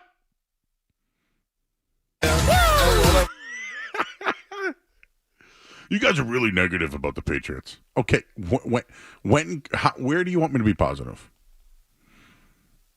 I mean, right now, they might not need a kicker. They might not need kicking after these new rules have been implemented. Oh, God, I can't believe I did that. These kids out here are fast as F, is what he said, and we had to dump them. I gave him too much time. I'm sorry. But you know what? I played high school football, too. Did you know that's guess? I was a 3-time captain. 3-time All-Star. Voted to the Hall of Fame to my high school. A couple of high school Hall of Famers on the night show. Catholic Suburban League champion over here. All right, that was condescending. Oh, Topher, how you doing, bro? Are you an all-star? Are you an all-star? Yeah, I get my game on and I go play. Yeah? How do I follow that phone call? Oh, my God. I'm sorry. Oh. You got to take us home. Just throw a pie in my face. Get me ready to go.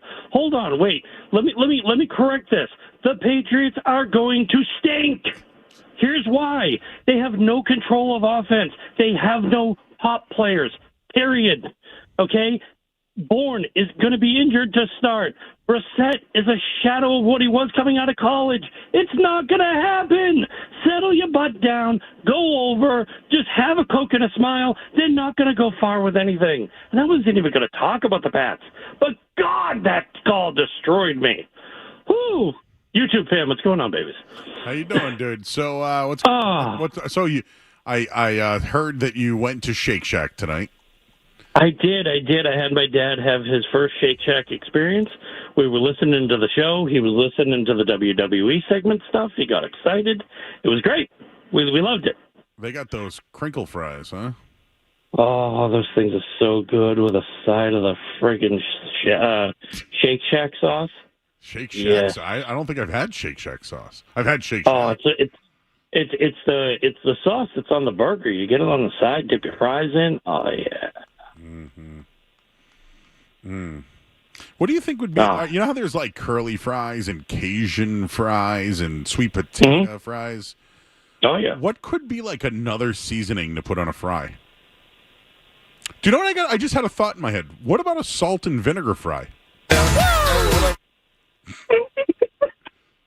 Salt and vinegar would be good. You know what I'd love? Bacon and cheddar fry. Well, now, would it be like a melted cheddar? That's a good question.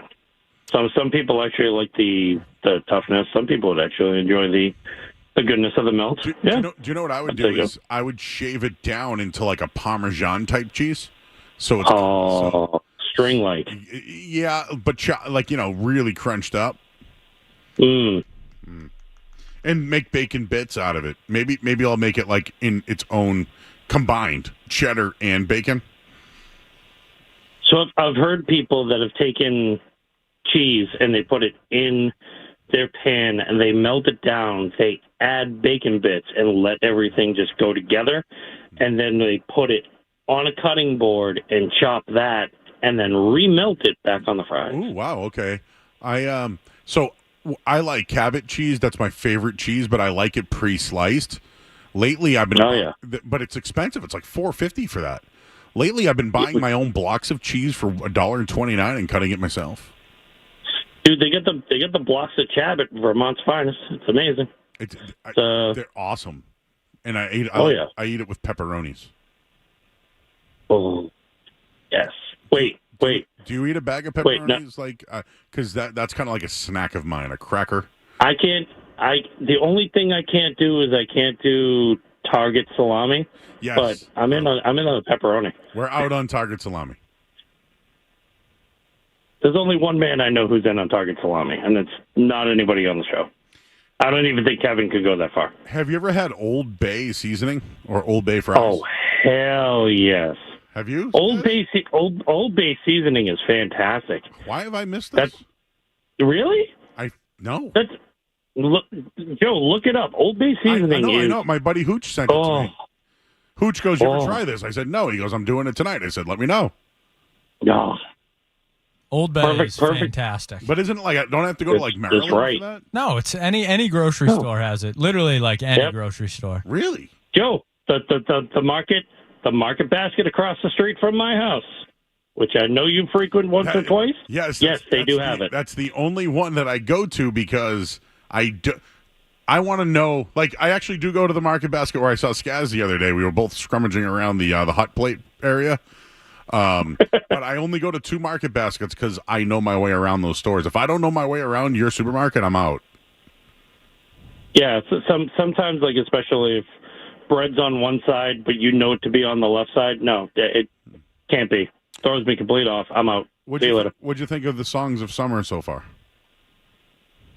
You know, it's my first day back of focusing on the YouTube and everything. And, like, the one thing I will say is the songs of summer fantastic with the shirt you got on.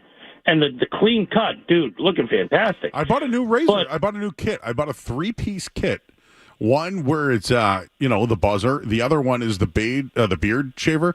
And then I got that other razor that gets it real deep, right on the head. So because I'm bald on the top, so the sides grow like Costanza, But that other buzzer gets that down right to the skin.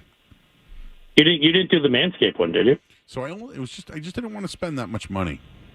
And plus, I don't know. I don't need, I don't want to. I don't need like a designated shaver for that area. Yeah. Although I got one just random, and I actually use it for the top. It actually goes really well, especially when I trim down the beard. How's it work on the bottom? I never used it on the bottom. I'm scared to go down there. Does that make it gross that I use the same razor top and bottom? As long as it's only you. Yeah. I mean, like if somebody else was using it, or like, Yeah, like it's like Harold and Kumar, where he's like trimming his nose hairs. No, we were talking about nose hairs tonight. I feel like and nobody brought up Harold and Kumar. Oh, we did earlier with our intern Kevin brought up Harold and Kumar earlier. Yeah, that's right. Kevin's amazing. I heard he likes wings. He does. Yeah, he likes wings. All right, Topher. Well, we have to go, man, and I would have talked to you all night if you wanted to. Hey, I'll be still watching the show. I'll be in the chat. All right, bro. Thank you. All right, bud. Good catching up. Bill is in Abington. Wants to talk about songs of summer. Hey, Bill. Hey, what's going on, Joe? How you doing tonight? How you doing, Bill? I'm doing good, man. Just driving home.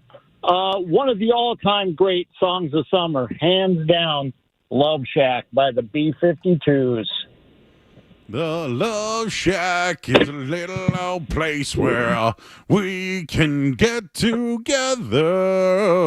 You could not escape that song. Tin Roof, busted. That's right. That's my nominee.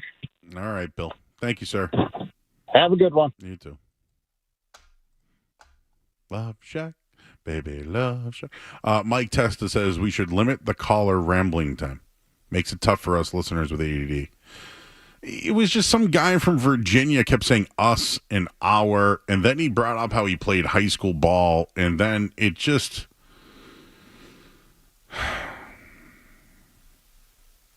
I'm going to tell you something.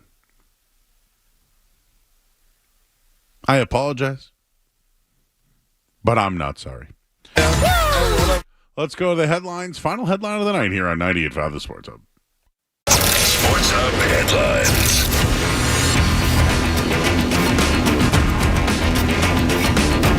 Well, the Texans-Bears game is in a weather delay. So did it ever happen? Patriots day 7 of practice today. Matthew Judon was back. Drake May looked better. The team has signed Mike Purcell. He's a defensive tackle. The Chargers will be...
right, back here at 98.5 The Sports Hub.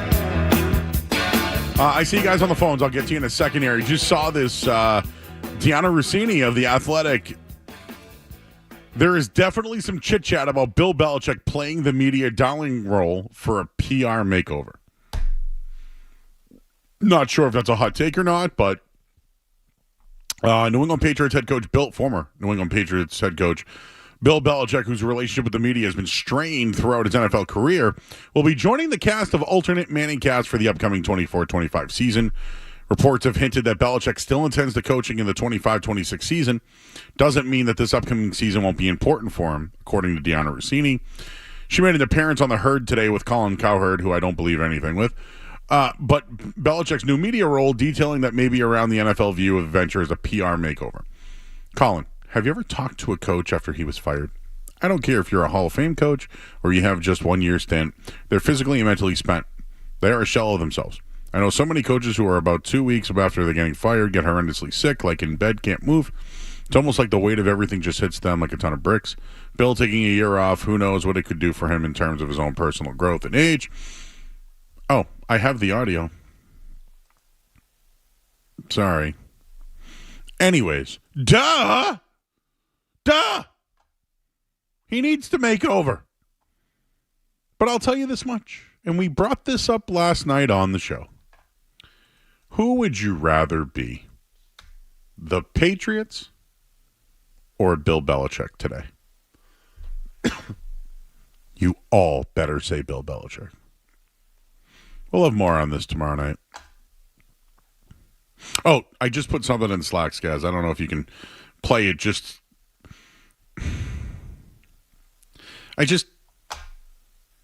This is a story? This is a story. I'm sorry, I couldn't hear you. It's a little long, but we'll start it. And stop it. We'll see. No, we don't need it. All right. You know what? Start it. Belichick going to take the year off, and I think that's actually sometimes getting off the treadmill for anybody in any career is a good thing. It's hard to, improve when you're in the grind, right? And so Belichick's now doing some media stuff. With all your sources, how is that viewed around the league that he only got one interview and it wasn't apparently that serious? How is this new venture being viewed? Well, first of all, Colin, have you ever talked to a coach after he got fired? All right, we don't need to. I already read that. Whatever. I don't care. Yes, PR. He needs a job. We'll do more of this tomorrow night. Let's talk to Jimmy. He's in Newburyport. Hey, Jimmy. Joe, thanks for taking the call. Hey, was happy to hear Fred in the morning talk about how special of a show you got going on. I really, really enjoyed the show. Catch it most nights, but if I don't catch it, I listen to the podcast. But, hey, Old Bay, great thing to have in the kitchen. Use it on all sorts of fish, really any fish, maybe not tuna, but really, really good on chicken. And I don't know if you have a comment on Thai food. Haven't heard about that on the show lately. Yeah. Been loving that lately. Dude, all right, so you're in Newburyport. I don't know where in Newburyport, but there's a place in Danvers called Sawa's D, bro. So good. Okay. It's across from Modern Butcher. Oh, God. Modern Butcher. I know. It's right across the street. Yep. Yeah, there's a couple good places in Newburyport. One good place in the Tannery, Brown Sugar. Oh, the Tannery. Okay, I go to Starboard Galley across the street. Yes, sir. You ever go to you in or you out on Yankee Homecoming? I'm kind of out, but I've been a lot. Yankee Homecomings? It's like a festival in Newburyport. It's going on right now. It's like for the locals, it's a lot of traffic, but they got fireworks, a lot of food vendors in the. I'll have to check that out. It's not bad. Yeah, I go to Newburyport. I love Newburyport. Yes, sir. You know what I just had recently? I was telling somebody earlier, but Otto Pizza's outstanding. Oh, yes. I got that. They have that Mike's Hot Honey Pepperoni Pizza. Yeah. I don't know why it's good. It's kind of girly, I feel like, but my girlfriend and no. It's but a this pepperoni flavor, pizza. How's that girly? No. What I'm about to say. It's the ricotta, squash, and cranberry pizza. It's weird, but it's very good. I also like fig on a pizza. It's similar. It's similar. Yeah, fig would go good instead of the cranberry. Very good. You ever play rugby? I was a big guy and played in high school and then played in college. But I enjoyed that women's rugby on the Olympics. I don't know. I saw that game winner. Appreciate you, Jimmy. I saw that game winner the other night. I never played rugby, but you know what? I don't know if I want to get into a scrum with somebody that close. The other thing, too, is I'm a big guy. I feel like guys would, try to cut me out from the legs. I don't know why. Tim is in West Bridgewater. That's Skaz's country. Hi, Tim. How are you doing, Joe? How you doing? I'm all right. I did play rugby. All right. We'd love to have you on the team, Joe. We'd love to have you on the team. I'm retired, but yes, I'll do play-by-play. I thought, well, we can't afford you, unfortunately. Dude, I don't get paid a lot, just so you know. We might have the highest ratings on the station, but we're waiting a couple of years. Professional team right in Boston, you know now. Skipjacks, you wear it? Yes, Quincy. Yep. Anyway, so I was calling. So I actually, funny enough, strange circumstances happened. I now have a show, a local show, and I'll be doing interviews with guests and things like that. I'm just curious, do you have any tips? Yes. And things like that. I know you don't really. I know you're not an interviewer, but not to say you can't. But I'm just curious. Do you have any tips or anything like that? Are you on Twitter? I am. Yeah. All right. Find me and you'll see my email. Email me. I'll help you out. Okay. Thanks, Tim. One more, because I have to. Ash on the Yankee homecoming. Hey, Joe, I listen to you all the time. I hear you talk about food, and I love it. And I hear you talking about pizza and Yankee homecoming. And there's a spot up in Newburyport, Anchor Pizza. I think you got to try it out, man. If you like auto. Downtown or a little bit further down? It's downtown. It's right on State Street. Okay. Awesome pies. They do everything they do everything in-house. It's unreal. I'll have to give it a try. I'll have to give them a try.